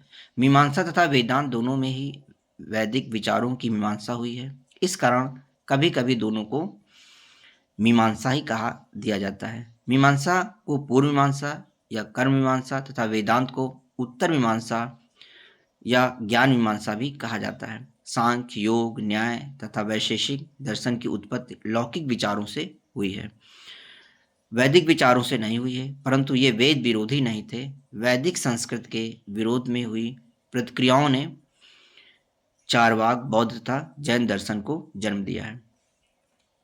आइए अब रेखा चित्र के माध्यम से भारतीय दर्शन को स्पष्ट करने का प्रयास करते हैं। भारतीय दर्शन को दो भागों में मूल रूप से बांटते हैं। एक तो आस्तिक दर्शन होता है, जो वेद के अनुयायी लोग होते हैं उनको आस्तिक कहते हैं, और दूसरा नास्तिक होता है, जो वेद का विरोधी होते हैं, यानी जो वेद का विरोध करते हैं। वेदानुकूल सभी षड्दर्शन, खडदर्शन परलोकवादी होते हैं, और वैदिक इसमें भी कुछ होते हैं जो वैदिक विचारों से उत्पन्न होते हैं, जैसे मीमांसा कर्मकांड आधारित होते हैं और वेदांत ज्ञान कांड पर आधारित होते हैं। लौकिक विचारों से उत्पन्न दर्शनों में सांख्य, योग, न्याय और वैशेषिक दर्शन। नास्तिक या वेद के विरोधी दर्शनों में चारवाक, बौद्ध तथा जैन दर्शन आते हैं। इसमें चारवाक अपरलोकवादी दर्शन है, जबकि बौद्ध और जैन परलोकवादी दर्शन है। आइए भारतीय दर्शनों को संक्षेप में समझते हैं, महत्वपूर्ण बिंदुओं को। आस्तिक दर्शन क्या होते हैं? आस्तिक दर्शन शब्द का प्रयोग ईश्वरवादी के लिए नहीं किया जाता है। सांख्य मीमांसा निश्चयवादी दर्शन है, ये ईश्वर को नहीं मानते हैं, परंतु आस्तिक कहे जाते हैं क्योंकि ये वेद को मानते हैं। भारतीय दर्शन आस्तिक का अर्थ न तो ईश्वर में आस्था, न ही स्वर्ग में या परलोक की सत्ता में विश्वास के संदर्भ में करता है। इसी कारण जैन व बौद्ध दर्शन को परलोक की सत्ता में विश्वास करने के बाद भी नास्तिक कहा गया है। इसमें यह तो स्पष्ट है कि आस्तिक व नास्तिक की एकमात्र कसौटी वेदों में आस्था ही थी। आइए अब लौकिक विचारों से उत्पन्न आस्तिक दर्शनों की संक्षेप व्याख्या करते हैं। सबसे पहले न्याय दर्शन की बात करते हैं। न्याय दर्शन के प्रवर्तक महर्षि गौतम को कहा जाता है। इन्हें अक्षपाद भी कहा जाता है। इसी कारण न्याय दर्शन को अक्षपाद दर्शन भी कहा जाता है। न्याय दर्शन के ज्ञान का आधार न्याय सूत्र ग्रंथ माना जाता है, जिसके रचयिता गौतम मुनि हैं। इस ग्रंथ में 5 अध्याय हैं। न्याय दर्शन एक वस्तुवादी दर्शन है। न्याय दर्शन में ज्ञान को बुद्धि, कॉग्निशंस, उपलब्धि का पर्याय माना गया है। यह ईश्वरवादी दर्शन है, जिसे ईश्वर की सत्ता में विश्वास है। यह आत्मा को मानता है। जीवात्मा तथा परमात्मा, ईश्वर अनेक हैं, परमात्मा एक है, परंतु जीवात्मा प्रत्येक शरीर में भिन्न भिन्न होती है। इस प्रकार न्याय दर्शन अनेकात्मवाद के सिद्धांत को मानता है। आत्मा अनेक है, यह मानता है कि है, इस कारण अनेकात्मवाद को मानता है। न्याय दर्शन के अनुसार मनुष्य का परम लक्ष्य अपवर्ग मोक्ष है। अपवर्ग मोक्ष का अर्थ है जन्म के दुख का सदा के लिए अंत, अर्थात जीवन मृत्यु से मुक्ति। तत्व ज्ञान के द्वारा सभी दुखों का अंत हो जाता है, तभी मुक्ति प्राप्त होती है। इसी अवस्था को अपवर्ग कहते हैं। वैशेषिक दर्शन क्या है देखते हैं। दूसरा, वैशेषिक दर्शन के प्रवर्तक महर्षि कणाद माने जाते हैं। कहा जाता है कि महर्षि खेतों से अन्न कण चुनकर अपने जीवन का निर्वाह करते थे, इसी कारण इन्हें महर्षि कणाद नाम दिया गया। इनका वास्तविक नाम उलूक था। इसी कारण वैशेषिक दर्शन को औलूक्यवाद दर्शन भी कहते हैं। वैशेषिक दर्शन का विकास 300 ईसा पूर्व माना जाता है। वैशेषिक ज्ञान का आधार वैशेषिक सूत्र माना जाता है। इसके रचयिता महर्षि कणाद कहे जाते हैं। न्याय दर्शन व वैशेषिक दर्शन में अत्यधिक समानता है। दोनों ने मोक्ष की प्राप्ति को जीवन का चरम लक्ष्य माना है। मोक्ष दुख विनाश की अवस्था है, जिसमें आनंद का भाव रहता है तथा तत्व ज्ञान के द्वारा ही मोक्ष प्राप्त किया जा सकता है। न्याय दर्शन की भांति वैशेषिक दर्शन भी ईश्वर को मानता है। यह दर्शन आत्मा को चेतन द्रव्य के रूप में स्वीकार करता है। यह दर्शन संसार की सभी वस्तुओं को कुल 7 पदार्थों में विभक्त करता है। वे पदार्थ हैं द्रव्य, गुण, कर्म, सामान्य, विशेष, समवाय तथा अभाव। द्रव्य क्या होते हैं? द्रव्य 9 हैं। क्षिति, जल, अग्नि, वायु, आकाश, काल, दिक्, आत्मा तथा मन। गुण क्वालिटी जो द्रव्य में पाया जाता है, कुल 24 गुण हैं। रूप, रस, गंध, स्पर्श, शब्द, संख्या, परिणाम, पृथकत्व, संयोग विभाग, परत्व, अपरत्व, द्रवत्व, स्नेह, बुद्धि, सुख, दुख, इच्छा, द्वेष, प्रयत्न, गुरुत्व, संस्कार, धर्म तथा अधर्म। कर्म एक्शन गत्यात्मक होता है तथा गुण की भांति केवल द्रव्यों में पाया जाता है। सामान्य जनरल किसी वर्ग के साधारण धर्म को कहते हैं, जैसे सभी गाय में एक समान गुण, या इसी प्रकार एक जाति में समानता का गुण होता है। विशेष पर्टिकुलरिटी द्रव्यों के पार्थक्य के गुण, मूल गुण को विशेष कहते हैं। परमाणुओं की अपनी विशेषताएं होती हैं जिन्हें विशेष कहते हैं। इसी विशेष को मानने के कारण इस दर्शन को वैशेषिक दर्शन कहते हैं। समवाय इनहेरेंस स्थायी या नित्य संबंध को कहते हैं, जैसे धागे के बिना वस्त्र नहीं हो सकता है। गुलाब का सुगंध आदि जो उसकी स्थायी पहचान है वह उनके स्थायी रूप से संबंधित होता है। अभाव नॉन एग्जिस्टेंस जो नहीं होता है, जैसे शुद्ध जल में किसी भी रंग, गंध या स्वाद का अभाव होता है। वैशेषिक दर्शन भी आत्मा को 2 वर्गों में बांटता है, जीवात्मा इंडिविजुअल साउल तथा परमात्मा सुप्रीम साउल। इन्होंने भी जीवात्मा को अनेक तथा परमात्मा को एक माना है। इन्होंने आत्मा को अमर माना है जो अनादि तथा अनंत है। तीसरा सांख्य दर्शन। सांख्य दर्शन के प्रणेता महर्षि कपिल माने जाते हैं। यह प्राचीन दर्शन होने के साथ साथ वेदांत दर्शन के बाद सबसे महत्वपूर्ण दर्शन माना जाता है। प्रोफेसर मैक्स मूलर के अनुसार सांख्य दर्शन द्वैतवाद का समर्थक है। द्वैतवादी दर्शन होने के कारण यह अनेकवाद का न केवल विरोध करता है बल्कि ईश्वरवाद व सृष्टिवाद का भी खंडन करता है। यह दर्शन ईश्वर का विरोध करने के कारण अनिश्वरवादी कहलाता है। सृष्टिवाद का विरोध कर सांख्य दर्शन विकासवाद का समर्थन करने वाला अकेला दर्शन है। सांख्य दर्शन का आधार कपिल द्वारा निर्मित सांख्य सूत्र माना जाता है। सांख्य शब्द का अर्थ बराबर सम्यक तथा ख्या का अर्थ होता ज्ञान से लिया जाता है। इस प्रकार सांख्य दर्शन का अर्थ हुआ सम्यक ज्ञान। सम्यक ज्ञान का अर्थ है पुरुष व प्रकृति के बीच भिन्नता का ज्ञान। सांख्य 2 तत्वों की सत्ता स्वीकार करता है। पहला तत्व प्रकृति है और दूसरा व्यक्ति या पुरुष है। सांख्य दर्शन विश्व का आधार प्रकृति को मानता है, जिसमें स्थूल नदी, पहाड़, वृक्ष आदि जड़ पदार्थ होते हैं और सूक्ष्म मन, बुद्धि, अहंकार आदि पदार्थ हैं। प्रकृति को सांख्य दर्शन में विभिन्न नामों से पुकारा जाता है। जिस सत्ता को विभिन्न दार्शनिक आत्मा कहते हैं, सांख्य दर्शन ने उसे पुरुष की संज्ञा दी है। सांख्य दर्शन आत्मा को शरीर से भिन्न मानता है। शरीर भौतिक है तथा आत्मा अभौतिक या आध्यात्मिक है। आत्मा चेतन है, अभौतिक है, शाश्वत है, अविनाशी है, अनादि और अनंत है, जबकि शरीर भौतिक है जिसका जन्म व मृत्यु होता है रहता है। सांख्य दर्शन भी मानता है कि आत्माएं अनेक होती हैं, प्रत्येक व्यक्ति में अलग अलग आत्माएं होती हैं। सुख दुख जन्म मृत्यु किसी न किसी के साथ घटित होते रहते हैं। योग दर्शन की चर्चा करते हैं। योग दर्शन के प्रणेता महर्षि पतंजलि को माना जाता है, इस कारण इसे पतंजलि दर्शन भी कहा जाता है। योग दर्शन भी मोक्ष प्राप्ति को जीवन का चरम लक्ष्य मानता है, परंतु सांख्य की भांति मोक्ष प्राप्ति हेतु मात्र विवेक ज्ञान को ही पर्याप्त नहीं मानता, बल्कि योग का अभ्यास पर बल देता है। सांख्य दर्शन में सैद्धांतिक पक्ष प्रधान होता है, तो योग दर्शन में व्यवहारिक पक्ष अधिक प्रधान होता है। योग दर्शन भी सांख्य दर्शन की भांति द्वैतवादी दर्शन है। योग दर्शन के ज्ञान का आधार पतंजलि द्वारा लिखित योग सूत्र माना जाता है। सांख्य की भांति योग दर्शन भी संसार को आध्यात्मिक दुख, आदि भौतिक दुख और आदि दैविक दुख से परिपूर्ण माना और इन्हीं दुखों से मुक्ति को मोक्ष कहा है। मोक्ष हेतु तत्व ज्ञान को आवश्यक माना गया है। सांख्य दर्शन में तत्वों की संख्या 25 मानी गई है। 10 बाह्य इंद्रियां, 3 आंतरिक इंद्रियां, 5 तन्मात्राएं, 5 महाभूत, प्रकृति और पुरुष। जबकि योग दर्शन इन 25 तत्वों के अतिरिक्त एक तत्व ईश्वर को भी जोड़ देता है। इस प्रकार तत्वों की संख्या 26 मानी गई है।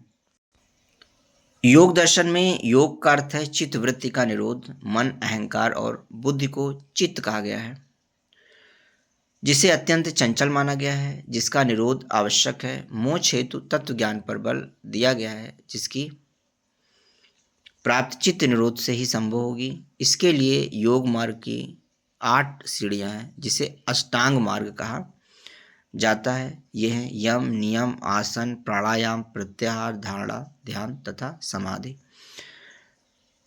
योग दर्शन सांख्य दर्शन की भांति मानता है कि विश्व की सृष्टि पुरुष और प्रकृति के संयोजन से हुई है, परंतु सांख्य के विपरीत ईश्वर को सृष्टि के रचयिता नहीं, सृष्टि में सहायक मानता है। योग दर्शन मानता है कि जो ईश्वर की भक्ति करता है, ईश्वर उसकी सहायता करता है।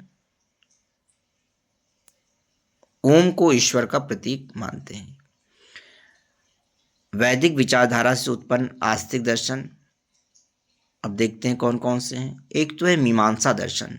मीमांसा दर्शन पूर्णतः वेद पर आधारित है। वेद के 2 अंग माने गए हैं, ज्ञान कांड और कर्म कांड। वेद के ज्ञान कांड की मीमांसा वेदांत दर्शन तथा कर्म कांड की मीमांसा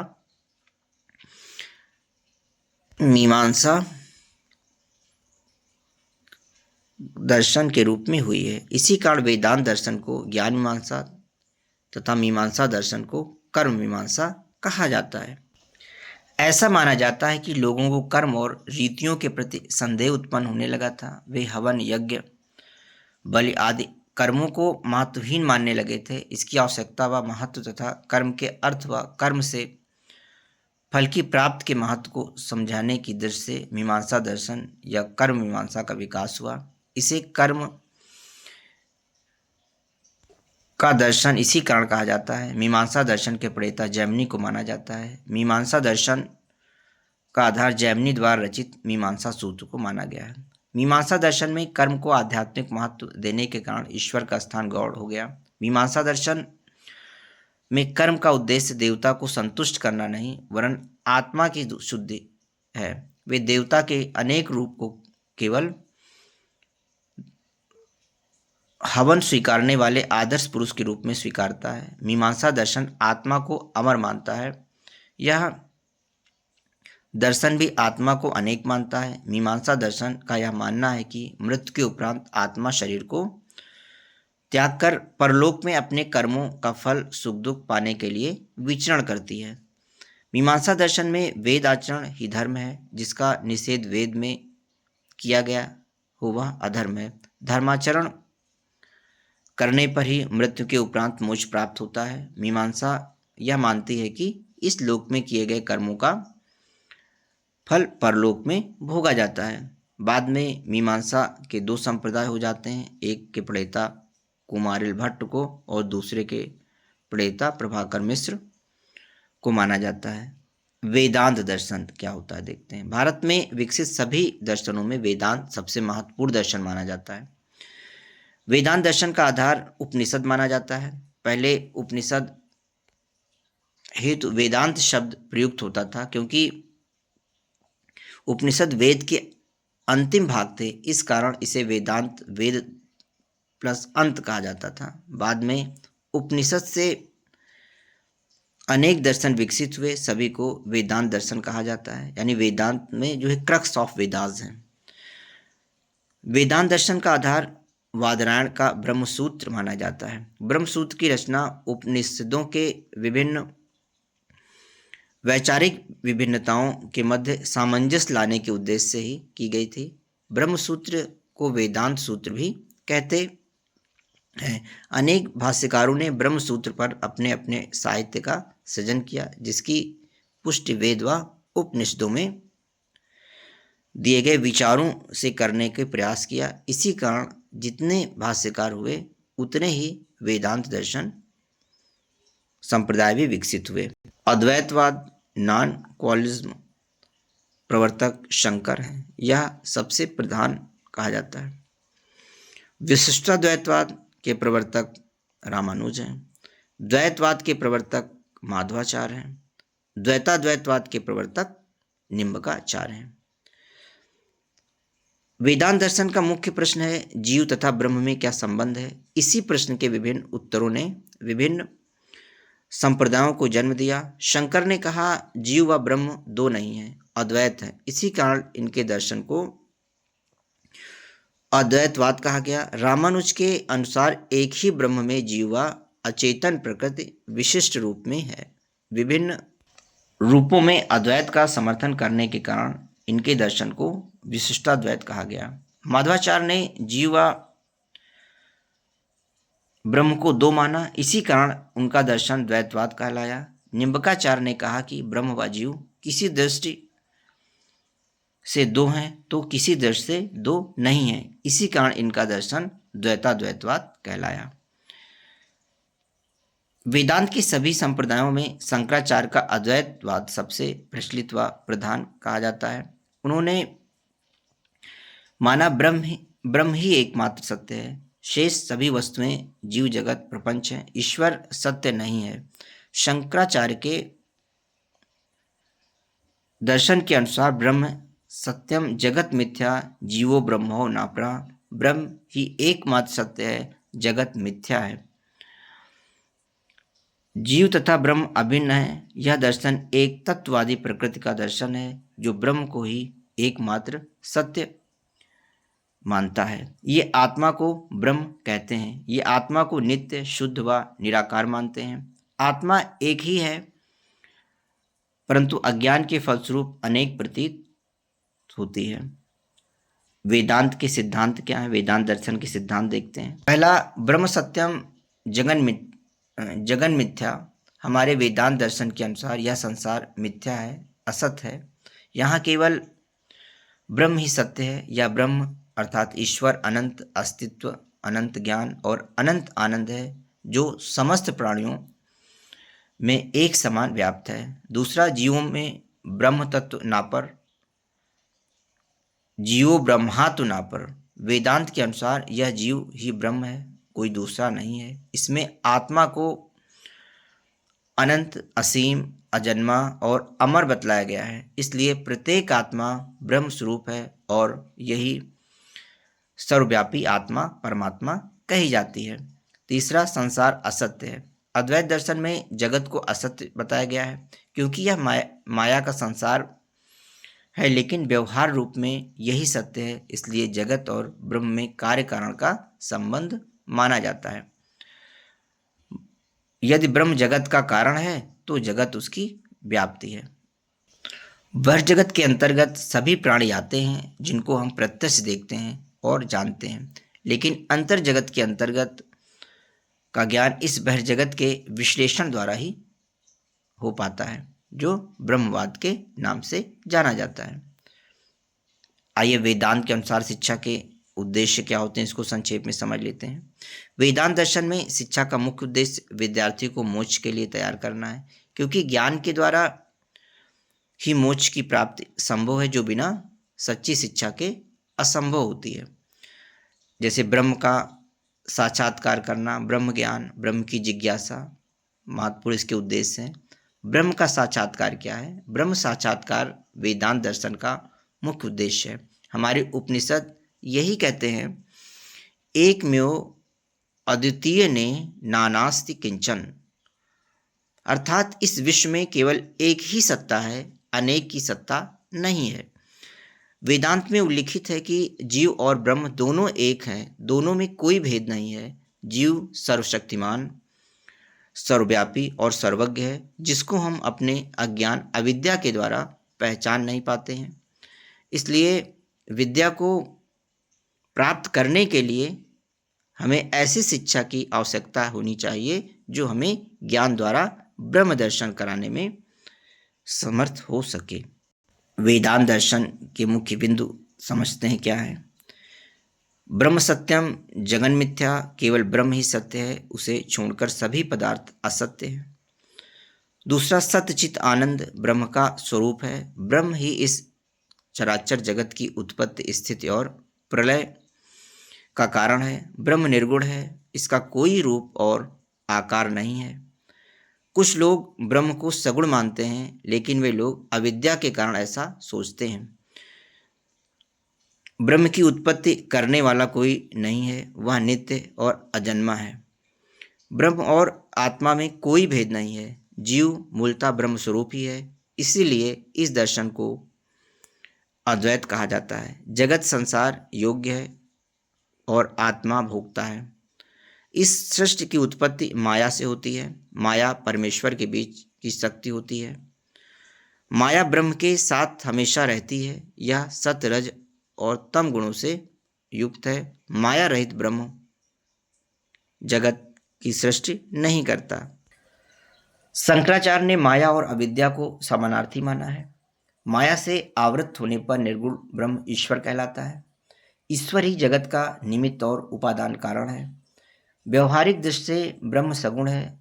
सगुणोपासक इसमें दया और करुणा जैसे गुणों का दर्शन करते हैं। मानव का लक्ष्य मोक्ष होना चाहिए। मोक्ष सांसारिक माया मोह के बंधनों के नाश होने से ही संभव है।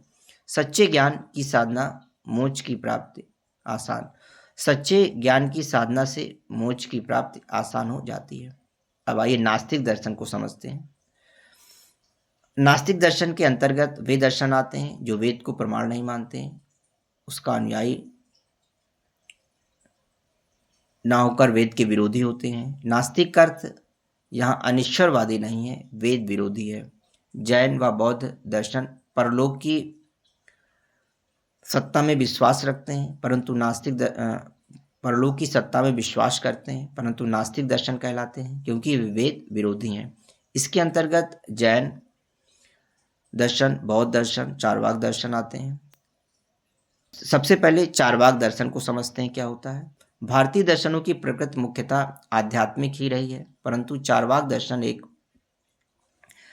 जड़वादी दर्शन है, मेटेरियलिस्टिक्स फिलॉसफी है, जिसके अनुसार भूत मैटर ही चरम सत्ता है, अर्थात पदार्थ की सत्ता चरम है। इसी से चैतन्य या मन का आविर्भाव होता है। चारवाक शब्द की उत्पत्ति के संदर्भ में 3 मत प्रचलित हैं। प्रथम के अनुसार चारवाक शब्द की उत्पत्ति चरु धातु से हुई है, जिसका अर्थ है चबाना या खाना। खाने पीने पर बल देने के कारण ही इसे चारवाक नाम दिया गया। दूसरे मत के अनुसार चारवाक 2 शब्दों चारु अर्थात मीठा तथा वाक अर्थात वचन से बना है,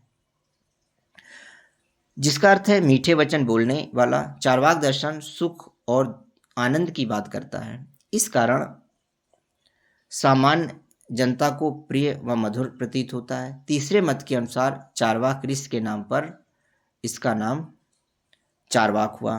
कुछ विद्वान चारवाक दर्शन के प्रणेता देवताओं के गुरु बृहस्पति को मानते हैं। डॉक्टर राधाकृष्णन ने बृहस्पति के सूत्रों को चारवाक दर्शन का प्रमाण कहा है। चारवाक दर्शन नास्तिक, हेटेरोडॉक्स, अनिश्वरवादी, एथिस्टिक, प्रत्यक्षवादी तथा सुखवादी दर्शन है। यह दर्शन वेद का खंडन करता है तथा प्रत्यक्ष को ही ज्ञान का एकमात्र साधन मानता है। प्रत्यक्षमेव प्रमाणम अर्थात perception is the only source of knowledge. अन्य दार्शनिकों ने प्रत्यक्ष के साथ कम से कम अनुमान को भी प्रमाण माना है। चारवाक विश्व का अस्तित्व मानता है, परंतु 5 तत्वों पृथ्वी, वायु, अग्नि, जल तथा आकाश के स्थान पर 4 तत्वों की सत्ता स्वीकारता है। वह आकाश को नहीं मानता है, क्योंकि इसका प्रत्यक्षीकरण नहीं हो सकता है। चारवाक आत्मा को शरीर से भिन्न नहीं मानता है। वह चेतन शरीर, कॉन्शियस बॉडी को ही आत्मा मानता है। चैतन्य विशिष्ट देह एवं आत्मा अर्थात चैतन्य विशिष्ट शरीर ही आत्मा है। आत्मा शरीर है, शरीर आत्मा है। शरीर के साथ आत्मा का भी अस्तित्व नहीं रहता है। वे पुनर्जन्म में भी इसी कारण अविश्वास करते हैं। इसी कारण स्वर्ग व नर्क को भी नहीं मानते, क्योंकि इनका प्रत्यक्षीकरण नहीं होता है। चार्वाक वर्तमान सुख पर अधिक जोर देता है। चार्वाक दर्शन का मानना है कि भूत बीत चुका होता है, भविष्य संदिग्ध होता है, बस वर्तमान ही निश्चित होता है। इसी कारण वर्तमान में ही सुख भोग लेना चाहिए। चार्वाक दर्शन का मूल सिद्धांत है खाओ पियो और मौज उड़ाओ, क्योंकि मृत्यु कभी भी हो सकती है। चार्वाक ने यहाँ तक कहा है कि याव जीवेत सुखम जीवेत ऋणम कृत्वा घृतम पिबेत, अर्थात जब तक जिए सुख से जिए, चाहे उसके लिए ऋण ही क्यों ना लेना पड़े। चार्वाक दर्शन पूर्ण रूप से सुखवादी दर्शन है। नास्तिक दर्शनों में अगला दर्शन है बौद्ध दर्शन। बौद्ध दर्शन के संस्थापक महात्मा बुद्ध हैं। बुद्ध का बचपन का नाम सिद्धार्थ था। ये एक राजघराने से संबंध रखते थे। एक दिन सिद्धार्थ को घूमते समय एक रोगी, वृद्ध तथा एक मृत को शमशान जाते हुए देखा। तभी उन्हें यह बोध हुआ कि संसार दुखों के अधीन है। इन्हीं दुखों का समाधान ढूंढने के लिए सिद्धार्थ ने गृह त्याग कर पत्नी यशोधरा, पुत्र राहुल को छोड़कर संन्यास अपनाया, गृह त्याग दिया। विभिन्न कष्टों के उपरांत उन्हें ज्ञान की प्राप्ति हुई। उन्हें जीवन के सत्य का दर्शन हुआ।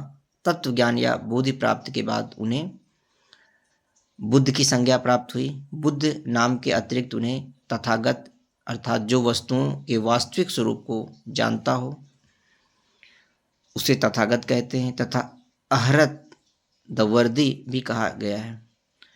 सत्य ज्ञान प्राप्त के बाद समाज कल्याण की भावना से अपने संदेश को जनता तक पहुंचाने का इन्होंने संकल्प लिया। बौद्ध धर्म का उदय ब्राह्मण धर्म के विरोध में हुआ, यानी ब्राह्मण धर्म के विरोध के स्वरूप में हुआ। उस समय पशु एवं मनुष्य के बलि की प्रथा प्रचलित थी। हिंसा से त्रस्त जनता ने अहिंसावादी बौद्ध दर्शन का स्वागत किया एवं बौद्ध धर्म को लोकप्रिय बनाया। बुद्ध ईश्वर, जगत, आत्मा जैसे विषयों पर कुछ नहीं बोलते थे, चुप रहते थे।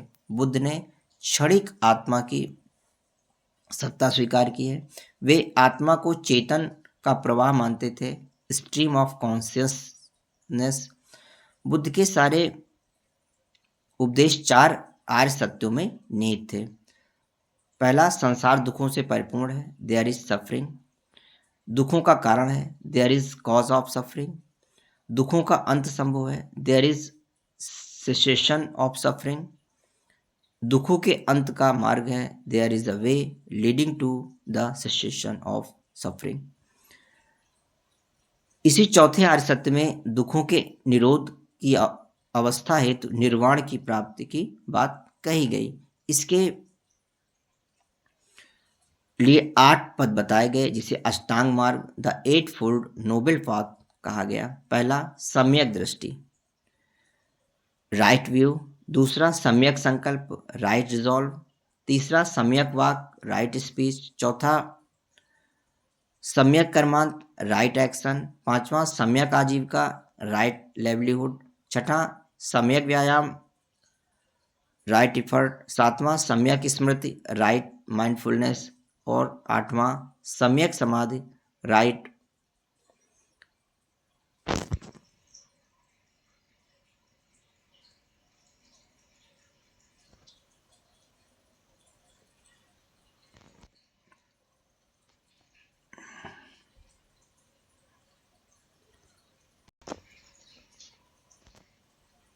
वे निर्वाण का अर्थ जीवन नाश नहीं वरन दुखों का अंत होना मानते थे। बौद्ध दर्शन मुख्य रूप से दुखों के निरोध पर ही आधारित है। दोस्तों, आप शिक्षा दर्शन का एक मास्टर वीडियो देख रहे हैं, जिसमें कि शिक्षा दर्शन के सभी पहलुओं, भारतीय और पाश्चात्य दर्शन के सभी महत्वपूर्ण बिंदुओं को स्पष्ट करने का प्रयास किया गया है। और इसमें प्रयास किया गया है कि सभी तथ्यात्मक सामग्री एक क्रमबद्ध ढंग से उसके मुख्य मुख्य बिंदुओं को उल्लेख कर दिया जाए, स्पष्ट कर दिया जाए। ताकि विषय की समझ जो है अच्छे से स्पष्ट हो सके। दोस्तों, अगर ये वीडियो आपको पसंद आ रहा हो, समझ में आ रहा हो, तो हमारे channel easy way learning channel को सब्सक्राइब करें, वीडियो को अधिक से अधिक शेयर करें और कमेंट करें, हमें मोटिवेट करते रहें। तो आइए दोस्तों, अब जैन दर्शन की चर्चा करते हैं। जैन दर्शन एवं बौद्ध दर्शन का विकास लगभग एक ही समय हुआ। जैन मत के 24 संस्थापक, जिन्हें तीर्थंकर कहा जाता है, थे। प्रथम तीर्थंकर ऋषभदेव तथा महावीर, जिनके बचपन का नाम यानी महावीर जिनके बचपन का नाम वर्धमान था, अंतिम तीर्थंकर थे। तीर्थंकर पूजनीय, ईश्वर तुल्य माने गए हैं।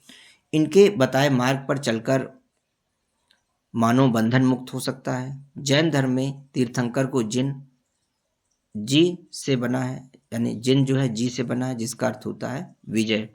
इस प्रकार जिन का अर्थ हुआ विजय प्राप्त करने वाला भी कहते हैं। जैन मत के प्रचार प्रसार का श्रेय अंतिम तीर्थंकर महावीर को दिया जाता है। जैन दर्शन भी ईश्वर की सत्ता का खंडन करता है। यह दर्शन भी अनिश्वरवाद एथिज्म का समर्थक है। बौद्ध दर्शन की भांति यह भी अहिंसा पर बल देता है। बौद्ध दर्शन के विपरीत जैन दर्शन आत्मा को असंख्य मानते हैं और आत्मा में आस्था रखते हैं। बौद्ध के विपरीत जैन दर्शन जड़ की सत्ता को सत्य मानते हैं। सत्ता साधारणतया जिसे भूत मैटर पदार्थ कहा जाता है, वे जैन दर्शन में उसे पुद्गल कहते हैं। भौतिक द्रव्य को पुद्गल कहते हैं। भारतीय दर्शन में जिसे आत्मा कहा गया है, जैन दर्शन में उसे जीव की संज्ञा दी गई है। जीव व आत्मा एक ही सत्ता के दो अलग अलग नाम हैं। जैन दर्शन आत्मा को शरीर से भिन्न मानता है। चेतना आत्मा में निरंतर विद्यमान रहती है। आत्मा की शक्ति अनंत है। आत्मा ज्ञाता करता और भोक्ता है। जैन दर्शन भी मोक्ष को जीवन का चरम लक्ष्य मानता है। मोक्षानुभूति के लिए सम्यक ज्ञान, सम्यक दर्शन तथा सम्यक चरित्र तीनों को सम्मिलित सहयोग आवश्यक है। इन्हें त्रिरत्न, थ्री ज्वेल्स कहते हैं। यही मोक्ष के मार्ग हैं। जैन दर्शन सम्यक चरित्र के लिए 5 महाव्रत, 5 ग्रेट वॉव्स का पालन आवश्यक मानते हैं। यह है अहिंसा, सत्य, अस्तेय अर्थात चोरी का निषेध, ब्रह्मचर्य तथा अपरिग्रह। अपरिग्रह अर्थात किसी के धन को ना लेना।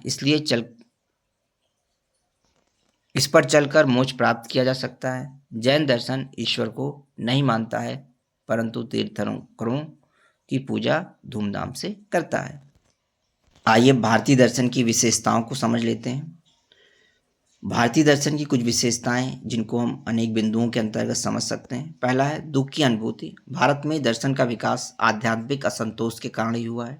यहाँ के दार्शनिक संसार को दुखमय मानते हैं। इन्हीं दुखों के कारण को जानने तथा उनके निवारण के उपाय ने विभिन्न दार्शनिक संप्रदायों को जन्म दिया। प्रत्येक दर्शन यह मानता है कि दुखों का निरोध संभव है।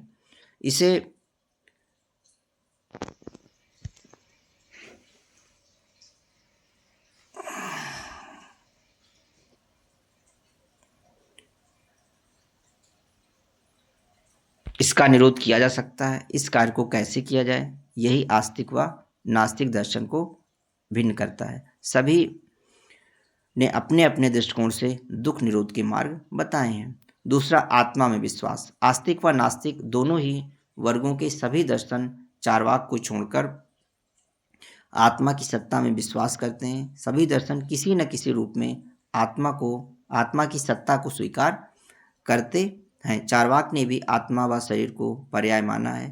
अन्य सभी किसी न किसी रूप में आत्मा को मानते हैं, आत्मा को अजर अमर मानते हैं। तीसरा, कर्म सिद्धांत में विश्वास। सभी भारतीय दर्शन यह मानते हैं कि कर्म के अनुरूप ही फल की प्राप्ति होती है, चाहे वे प्रारब्ध कर्म हो यानी पूर्व जन्म के या वर्तमान कर्म हो। सभी दर्शन कर्म के सिद्धांत को मानते हैं। चार्वाक दर्शन अपवाद है इसका। चौथा, पुनर्जन्म में विश्वास। सभी भारतीय दार्शनिक, चाहे वे आस्तिक वर्ग के हों या नास्तिक, पुनर्जन्म को मानते हैं वे इसकी व्याख्या अपने अनुसार करते हैं। आत्मा की अमरता तथा कर्म का सिद्धांत इसका पोषण करता है। भारतीय दार्शनिक जीवन मृत्यु को एक चक्रीय प्रक्रिया मानते हैं। ये मानते हैं कि आत्मा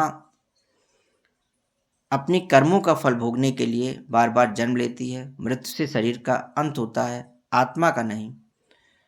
वह एक शरीर के नष्ट होने के बाद दूसरे शरीर में प्रवेश कर नया जन्म लेती है। इसे ही पुनर्जन्म कहा गया है।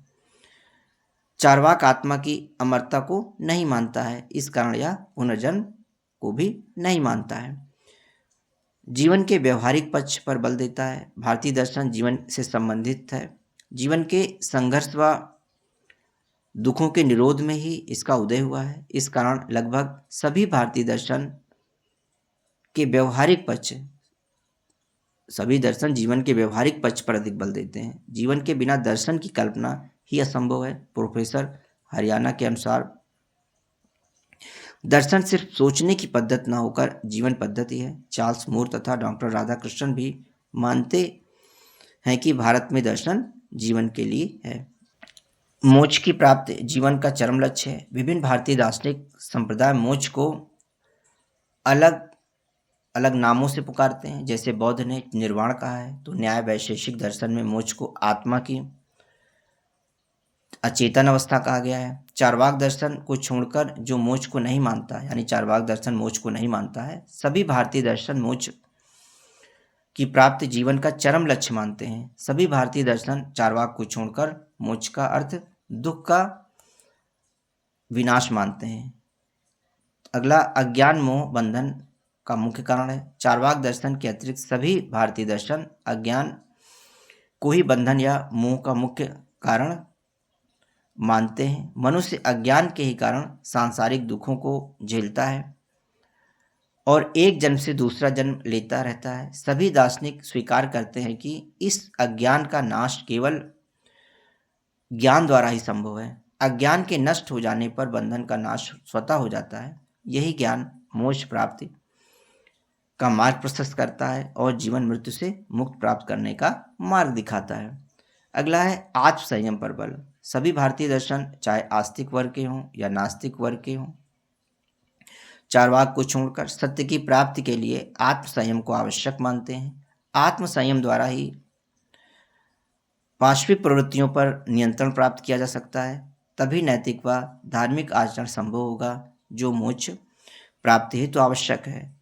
अगला है धर्म व नीति का समन्वय। चार्वाक दर्शन के अतिरिक्त सभी दार्शनिक संप्रदाय धर्म को महत्व प्रदान करते हैं तथा धार्मिक आचरण आवश्यक मानते हैं। धार्मिक आचरण धर्म व नीति के समन्वय द्वारा ही प्राप्त किया जा सकता है। सभी दार्शनिक यह स्वीकार करते हैं कि परम सत्ता से साक्षात्कार धार्मिक आचरण द्वारा ही संभव हो सकता है।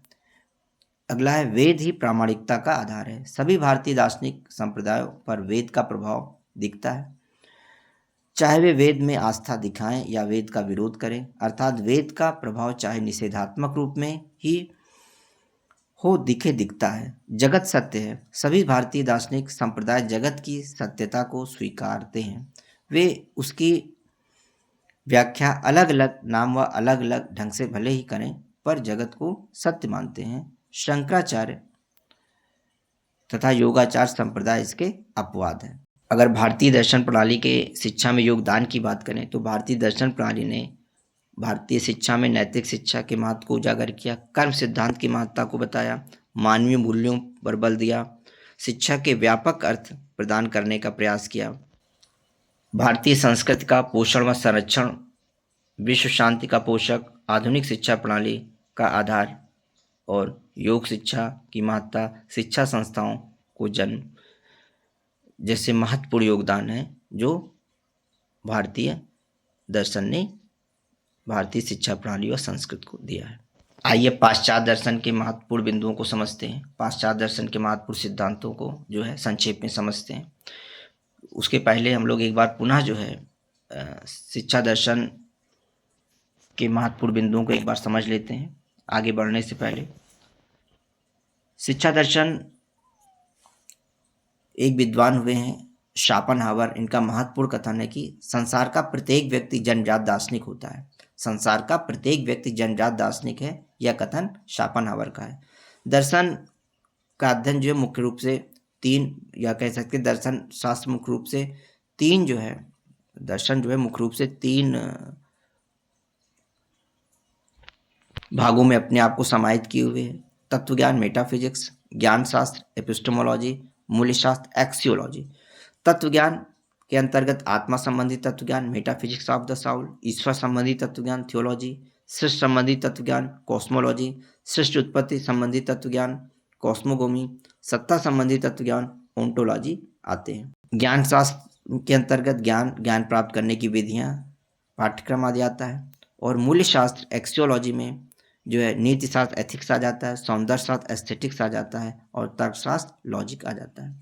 शिक्षण की कुछ विधियां जैसे प्रकृतिवाद ह्यूरिस्टिक विधि का समर्थक है, निरीक्षण विधि का समर्थक है, खेल विधि मॉन्टेसरी विधि, ये सब प्रकृतिवादी हैं। प्रयोजनवादी किलपैट्रिक की योजना पद्धति या प्रोजेक्ट मेथड है। भाषा शिक्षण की प्रत्यक्ष विधि भी प्रकृतिवाद की ही देन है। आइए सभी पाश्चात्य दर्शनों को जो है समझते हैं, महत्वपूर्ण बिंदुओं को। सबसे पहले आदर्शवाद, इसके सिद्धांत की बात करें तो यह आध्यात्मिक जगत का महत्व इसमें होता है, इंपॉर्टेंस ऑफ स्पिरिचुअल वर्ल्ड। विचार का महत्व आदर्शवाद में दिया जाता है, मनुष्य का महत्व होता है, और आध्यात्मिक मूल्य सत्यम, ट्रुथ, शिवम, गुडनेस यानी उपयोगिता, सुंदर ब्यूटी को महत्व, सुंदरम ब्यूटी को महत्व दिया जाता है। मन का महत्व है, इंपॉर्टेंस ऑफ माइंड है। अनेकता में एकता के सिद्धांत का समर्थक है। आदर्शवादियों ने शिक्षा के अन्य अंगों की अपेक्षा उसके उद्देश्यों अथवा लक्ष्यों पर अधिक बल दिया है। बटलर महोदय कहते हैं कि आदर्शवादी स्वयं को किसी एक विधि का भक्त न मानकर विधियों का निर्धारक व निर्माता समझते हैं। आइए प्रमुख शिक्षणविद और उसके विचारक देख लेते हैं। प्रवर्तक कौन है ये देख लेते हैं। प्रश्न विधि क्वेश्चनिंग मेथड सुकरात की है। संवादविद डायलेक्टिक मेथड प्लेटो की है। आगमन निगमन इंडक्टिव डिडक्टिव मेथड के प्रवर्तक अरस्तु हैं। तर्क विधि लॉजिकल मेथड के प्रवर्तक हीगल हैं। निर्देशन विधि इंस्ट्रक्शनल मेथड के प्रवर्तक हर्बर्ट हैं। खेल विधि द्वारा शिक्षा प्लेवे इन एजुकेशन फ्रॉबेल। अभ्यास व आवृत्ति विधि प्रैक्टिस एंड रिपीटेशन विधि पेस्टोलॉजी की है। आदर्शवादी शिक्षा व्यवस्था में शिक्षक की अपेक्षा बालक का स्थान गौण मानते हैं। प्रभावात्मक अनुशासन का ये समर्थन करते हैं। आइए प्रकृतिवाद की चर्चा कर लेते हैं। नेचुरलिज्म, यंत्रवादी प्रकृतिवादी मैकेनिकल नेचुरलिज्म ने मनोविज्ञान में व्यवहारवाद को जन्म दिया। जैविक प्रकृतिवाद बायोलॉजिकल नेचुरलिज्म डार्विन के विकासवाद सिद्धांत में आस्था रखता है। डार्विन का विकास सिद्धांत दो बातों पर आधारित है, जीवन के लिए संघर्ष स्ट्रगल फॉर एग्जिस्टेंस, और समर्थ का अस्तित्व सर्वाइवल फॉर द फिटेस्ट। शैक्षिक विचारधारा में प्रकृतिवाद का सर्वप्रथम प्रयोग बेकन एवं कमेनियस ने किया, परंतु प्रकृतिवादी आंदोलन का चरम पर पहुंचाने का श्रेय रूसो को जाता है। प्रकृति की ओर लौटो, बैक टू नेचर। बालक शिक्षा का केंद्र प्रकृतिवाद मानता है, बालक को शिक्षा का केंद्र। चाइल्ड सेंटर्ड एजुकेशन का समर्थन है। पुस्तकीय शिक्षा का विरोध करता है, अपोजिशन ऑफ बुकिश नॉलेज। इंद्रिय शिक्षा पर बल देता है, emphasis on the training of senses. स्वतंत्रता पर बल देता है, छात्रों की स्वतंत्रता पर बल देता है प्रकृतिवाद। शिक्षण विधि की बात करें तो महत्वपूर्ण शिक्षण विधि के क्षेत्र में प्रकृतिवाद का योगदान है। अनुभव द्वारा शिक्षा लर्निंग बाय एक्सपीरियंस, क्रिया द्वारा सीखना लर्निंग बाय डूइंग। प्रमुख शिक्षण विधि ह्यूरिस्टिक्स मेथड, डाल्टन विधि, प्लेवे मेथड। भाषा शिक्षण की प्रत्यक्ष विधि, खेल विधि, ये सब जो है प्रकृतिवाद की ही देन है, या इसके समर्थक प्रकृतिवादी हैं। सामूहिक शिक्षण विधि का ये विरोध करते हैं। शिक्षक का कार्य गौण है, उसका कार्य केवल ऐसा वातावरण का निर्माण करना है जिसमें बालक स्वयं अनुभव के द्वारा ज्ञान प्राप्त कर सके। प्रयोजनवाद, प्रैग्मेटिज्म। प्रयोजनवादी विचारधारा का प्रथम दर्शन हमें हेराक्लिट्स के विचारों में मिलता है ईसा पूर्व 5वीं-6वीं शताब्दी में। 19वीं शताब्दी में अमेरिका में सैंडर्स पियर्स ने प्रयोजनवाद को आधुनिक दर्शन के रूप में जन्म दिया। प्रयोजनवाद को प्रैग्मेटिज्म कहते हैं, जो दो शब्दों एक प्रैग्मा से बना है। प्रैग्मा का अर्थ होता है, प्रैग्मा एक ग्रीक वर्ड है, ग्रीक भाषा से लिया गया है, जिसका अर्थ होता है क्रिया गया कार्य, व्यवसाय, प्रभावपूर्ण कार्य। इसके लिए प्रैग्मेटिकोस शब्द का भी प्रयोग किया जाता है, जिसका अर्थ होता है व्यवहारिक प्रयोग या क्रिया या व्यवहारिकता। प्रयोजनवाद के मूल सिद्धांत हैं कि सत्य की परिवर्तनशीलता, ट्रूथ इज चेंजेबल, यानी प्रयोजनवाद सत्य को जो है निश्चित नहीं मानता, परिवर्तनशील मानता है। जीवन के लिए मूल्य एवं लक्ष्य परिवर्तनशील मानता है। उपयोगिता के लिए सिद्धांत पर बल देता है। विचारों की अपेक्षा क्रिया की प्रधानता मानता है। बहुतत्ववाद प्लूरलिज्म का समर्थक है। मानव शक्ति का महत्व और सामाजिक जीवन पर बल देता है। डीवी कहते हैं कि शिक्षा जीवन की तैयारी नहीं वरन स्वयं जीवन है। करके सीखना, लर्निंग बाय डूइंग, तथा स्वानुभव से सीखना, लर्निंग बाय एक्सपीरियंसेस आदि सिद्धांत का यह दर्शन समर्थन करता है। डीवी के अनुसार एक बालक पुस्तकें पढ़कर या व्याख्यानों को पढ़कर नहीं सीखता है, बल्कि अपने को जलाकर अपनी भूख मिटाकर सीखता है, अर्थात कामों को करके सीखता है। एकीकरण व समन्वय, इंटीग्रेशन एंड कोऑर्डिनेशन की बात करते हैं। किलपैट्रिक ने योजना विधि का विकास किया है। योजना या प्रोजेक्ट सामाजिक वातावरण में की जाने वाली सप्रयोजन क्रिया को योजना कहते हैं, जिसे करने में बालक तन व मन से व्यस्त रहते हैं। बालक शिक्षा का केंद्र होता है, यानी प्रयोजनवादी बालक को शिक्षा का केंद्र मानते हैं। शिक्षक समस्याओं को सुलझाने में सक्षम बनाने वाला बालकों का पथ प्रदर्शक होता है। डीवी महोदय कहते हैं कि विद्यालय सामाजिक अनुभवों की प्रयोगशाला है, जहां हम आपस में रहना सीखते हैं। ये विद्यालय को समाज का अलग रूप मानते हैं। School is miniature society. प्रयोजनवाद सामाजिक अनुशासन पर बल देता है। शिक्षा के किसी निश्चित उद्देश्य को यह दर्शन नहीं मानता है। यथार्थवाद रियलिज्म की बात करते हैं। यथार्थवाद आदर्शवाद का विरोधी है और भौतिकवाद पर आधारित है। यह विचारधारा जगत को उसी रूप में स्वीकार करती है जिस रूप में वह दिखाई देती है।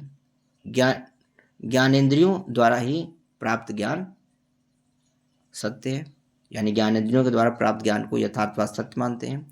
यथार्थवादी किसी वस्तु के अस्तित्व को तभी स्वीकार करते हैं जब वह निरीक्षण तथा परीक्षण की कसौटी पर खरी उतरती है।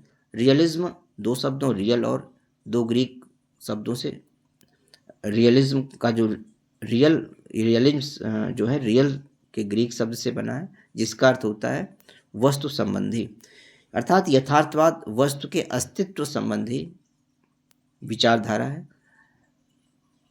और जिसका अर्थ होता है, यानी रियल का अर्थ होता है वस्तु से लिया जाता है। ये वस्तु संबंधी विचारधारा है रियलिज्म। यह वस्तुओं को यथार्थ मानता है, अर्थात जैसे वह हमें दिखाई देती हैं वैसे ही होती हैं। यथार्थवाद का वास्तविक विकास 17वीं शताब्दी से ही हुआ है। आदर्शवाद के विरोध में यथार्थवाद को बढ़ाने का श्रेय मूर तथा बर्ट्रैंड रसेल को जाता है। इंग्लैंड के दार्शनिकों की प्रेरणा से ही अमेरिका के अंदर नव यथार्थवाद का प्रसार हुआ। यथार्थवादी कल्पना को कोई स्थान नहीं देते, अपितु वैज्ञानिकों की तरह भौतिक विज्ञान के तथ्यों को ही स्वीकार करते हैं। इनका निरीक्षण व प्रयोग में विश्वास है। यथार्थवादी वस्तु जगत में एक नियमितता के दर्शन करते हैं। यथार्थवादी मनुष्य को भौतिक दृष्टि से देखता है और उसे उस जगत का एक अंग मानता है। शिक्षा में यथार्थवाद का जन्म पुस्तकीय और शाब्दिक ज्ञान के विरोध में हुआ। इसका नारा है शब्द नहीं वस्तु। साहित्यिक और कलात्मक शिक्षा के स्थान पर यह व्यावसायिक व वैज्ञानिक शिक्षा को अधिक महत्व देता है। यथार्थवाद के रूप देखें, फॉर्म्स ऑफ रियलिज्म। मानवतावादी यथार्थवाद होता है, सामाजिक यथार्थवाद होता है, ज्ञान इंद्रिय यथार्थवाद होता है। मानवतावादी यथार्थवाद ह्यूमनिस्टिक्स रियलिज्म में पुनरुत्थान काल के बाद आया, के बाद मानवतावादी विचारधारा का जन्म हुआ। इन यथार्थवादियों ने प्राचीन यूनान तथा रोमन साहित्य के अध्ययन पर बल दिया। इरेस्मस, रेब्ले, मिल्टन उदार तथा पूर्ण शिक्षा का समर्थक था। सामाजिक यथार्थवाद जो है पुस्तकीय शिक्षा का घोर विरोध किया। जीवन उपयोगी व व्यवहारिक शिक्षा पर विशेष बल, जो सामाजिक आवश्यकताओं की पूर्ति में सहायक हो। यात्रा, भ्रमण, निरीक्षण, अनुभव के द्वारा शिक्षा की बात कही। पुस्तकीय शिक्षा का विरोध किया। सामाजिक यथार्थवादियों में लॉर्ड माउंटेन व जॉन लॉक का नाम आता है। ज्ञानेंद्रिय यथार्थवाद सेंस रियलिज्म का प्रादुर्भाव 17वीं शताब्दी में हुआ। ज्ञानेंद्रिय यथार्थवाद समस्त ज्ञानेंद्रियां ज्ञान का आधार मानी जाती हैं। इसमें प्रकृति निरीक्षण व इंद्रिय संपर्क को ज्ञान का आधार माना जाता है।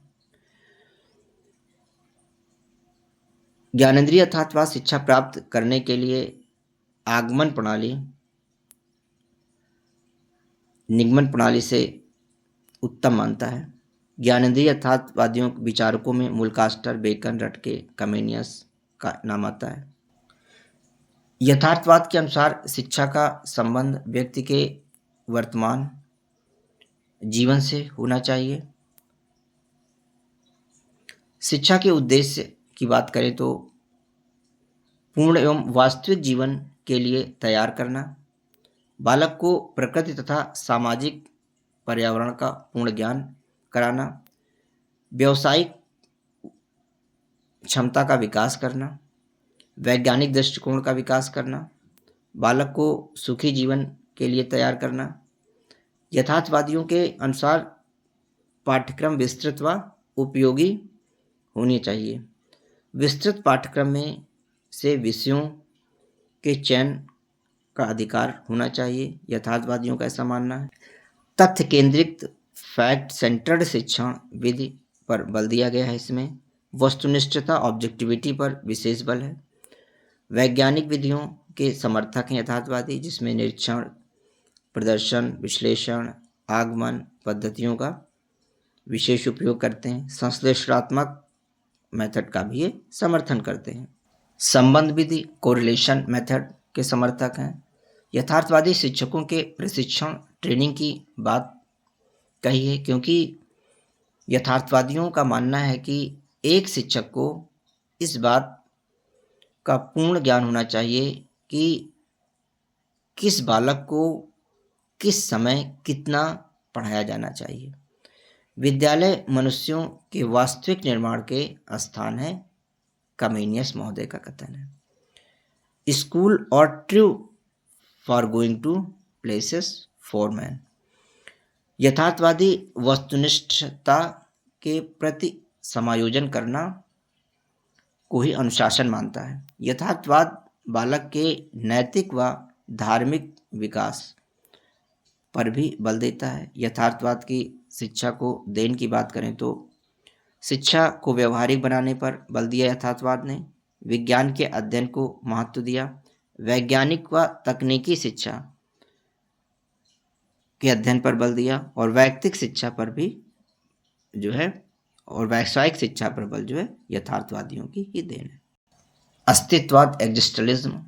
अस्तित्ववाद 20वीं शताब्दी की दार्शनिक विचारधारा है। जब राष्ट्रों के बनने व नष्ट होने, सामाजिक व्यवस्था में परिवर्तन आने, भौतिक विचार के फलस्वरूप सुख और शांति की कमी के कारण समाज के त्रस्त होने की स्थिति उत्पन्न हुई और मानव के व्यक्तित्व का अस्तित्व संकट में पड़ना दृष्टिगोचर होने लगा, तब कतिपय दार्शनिकों ने एक नई विचारधारा को जन्म दिया जिसे अस्तित्ववाद कहा गया। यह विचारधारा मानव की गरिमा और उसके व्यक्तित्व को अधिक महत्व देती है, मानव स्वतंत्रता का पक्षधर है तथा मानवीय मूल्यों की प्रस्थापना पर बल देता है। इसके अनुसार मानव अपने स्वयं के निर्णय व संकल्प द्वारा बनता है और वही बनता है जो वह बनना चाहता है। इसके लिए वह प्रयत्न करता है, उसमें चयन की असीम क्षमता है। यह विचारधारा मुख्यतः मानव अस्तित्व, उसके लक्ष्यों और उसकी समस्याओं का अध्ययन करती है। प्रमुख अस्तित्ववादियों में Soren Kierkegaard, Friedrich Nietzsche, Martin Heidegger, Karl Jasper, Gabriel Marcel, Jean Paul Sartre, Albert Camus, Franz Kafka, George Kneller, Van Cleve, Morris और बूबर आदि का नाम आता है। सोरेन किरगार्ड अस्तित्ववाद का प्रमुख प्रवर्तक या जनक माने जाते हैं। सोरेन किरगार्ड ने मानव अस्तित्व की स्वतंत्रता पर बल दिया और कहा कि मानव को अपने जीवन स्वतंत्रता पूर्वक जीने की पूर्ण स्वतंत्रता है। अस्तित्व उसके सत्व तत्व से पहले है, ऐसा मानना सोरेन किरगार्ड का था। फ्रेडरिक नीत्शे, मानव व्यक्तित्व ही यथार्थता का आधार है, ऐसा मानना था फ्रेडरिक नीत्शे का। नीत्शे ने धर्म को मानव जाति का अभिशाप बताते हुए कहा कि धर्म अफीम के नशे के रूप में व्याप्त है। अतिमानव की संकल्पना वातावरण से संघर्ष कर अतिमानव की संकल्पना की संघर्ष से वस्तुओं की प्राप्ति और युद्ध व अधिनायक वाद के समर्थन आदि विचारों के कारण नीत्शे की कटु आलोचना होती है। कार्ल जैस्पर्स के अनुसार अस्तित्व का अर्थ है मानव की स्वयं की मौलिक स्वतंत्रता तथा अभीष्ट का वर्ण करने का विकल्प। गैब्रियल मार्सेल संभवतः ईश्वरवादी थे। उसका मानना था कि मानव को वैज्ञानिक पद्धति को त्याग देना चाहिए और अपनी आंतरिक परिस्थिति को समझकर अपने अस्तित्व की रक्षा करनी चाहिए। जीन पॉल सार्त्र अनिश्वरवादी था। किरकेगार्ड की भांति वह भी मानता था कि अस्तित्व सार तत्व से पहले है। उसका भी मानना था कि कोई भी व्यक्ति निराशा से तथा व्यथा से स्वतंत्र नहीं है। एग्जिस्टलिज्म अस्तित्ववाद वह विचारधारा है जिसमें व्यक्ति अपने अस्तित्व को प्रत्यक्ष जगत से दूर रहकर प्रकट करता है। किसी विशिष्ट वस्तु होने से पूर्व सबसे पहले उसका अस्तित्व है। डेकार्टी के अनुसार मैं सोचता हूँ इसलिए मेरा अस्तित्व है। मनुष्य की स्वतंत्रता संपूर्ण है। मनुष्य को क्या बनना है इसका चुनाव करने के लिए वह पूर्णतया स्वतंत्र है, ऐसा अस्तित्ववादी मानते हैं। अस्तित्ववाद पाश्चात्य दर्शन की विचारधारा है। औद्योगिक क्रांति के फलस्वरूप जब यूरोपीय देशों में विज्ञान का व तकनीकी का विकास हुआ और मानव मूल्यों का क्षरण हुआ, तब मानव की गरिमा और मानव मूल्यों की पुनर्स्थापना के लिए अस्तित्ववाद का अभ्युदय हुआ। अस्तित्ववाद को संकट का दर्शन इसलिए कहा गया है क्योंकि मानव के समझ पैदा हुए अस्तित्व के संकट के निवारण व मानव मूल्यों का बोध कराने के लिए इस विचारधारा का विकास हुआ। आइए अब अस्तित्ववाद की विशेषताओं समझ लेते हैं। Characteristics of existentialism. अस्तित्ववाद का जन्म मानव के सम्मुख उपस्थित दुख, शोक, चिंता, सत्रांश, अवसाद, पीड़ा व निराशा से हुआ है। यह दर्शन मानव जीवन की समस्याओं का समाधान और उसके अस्तित्व की रक्षा करने का प्रयास करता है। सार तत्व एसेंस की अपेक्षा अस्तित्व एग्जिस्ट इस सार तत्व की अपेक्षा अस्तित्व एग्जिस्टेंस पर बल देता है। अस्तित्ववाद ज्ञान और व्याख्या के स्थान पर क्रिया और चयन पर बल देता है। अस्तित्ववाद के अनुसार चिंता या व्यग्रता व्यक्ति को दिशा देती है और उसके अस्तित्व की ओर उसका ध्यान दिलाती है। व्यक्तिगता इंडिविजुअलिज्म ही सर्वोपरि है, यानी अस्तित्ववाद व्यक्तिगता को ही अधिक महत्व देता है। यह व्यक्ति की स्वतंत्रता को व्यक्ति, समाज, राष्ट्र और विश्व के अस्तित्व से भी अधिक महत्वपूर्ण मानता है। ईश्वरवादी अस्तित्ववादी विचारकों में सोरेन किरगार्ड, मार्टिन ब्यूअर, ग्रेविल मार्शल आदि का नाम आता है। अनिश्वरवादी अस्तित्ववादी में Jean Paul Sartre, Friedrich Nietzsche, अल्बुकर कामू ज्ञान तर्क से नहीं अपितु आत्मनिष्ठ अनुभव से प्राप्त होता है, ऐसा अस्तित्ववादी मानते हैं। आत्मनिष्ठता को वस्तुनिष्ठता से अधिक महत्व देते हैं। अस्तित्ववाद वैज्ञानिक पद्धति का विरोध करता है, इसके स्थान पर अंतर्ज्ञान को महत्व देता है। तो दोस्तों, ये था शिक्षा की दार्शनिक आधार फिलॉसफी का एक मास्टर वीडियो, जिसमें दर्शन के संप्रत्यय, भारतीय और पाश्चात्य दर्शन और उसके प्रमुख संप्रदायों को जो है पूरे सारगर्भित ढंग से प्रस्तुत करने का प्रयास किया गया है। उम्मीद करते हैं यह वीडियो आप सभी लोगों को पसंद आया होगा और परीक्षा की तैयारी करने में ये काफ़ी उपयोगी सिद्ध होगा। तो दोस्तों, हमारे चैनल को सब्सक्राइब करें, वीडियो को लाइक और शेयर करें। Thanks for watching.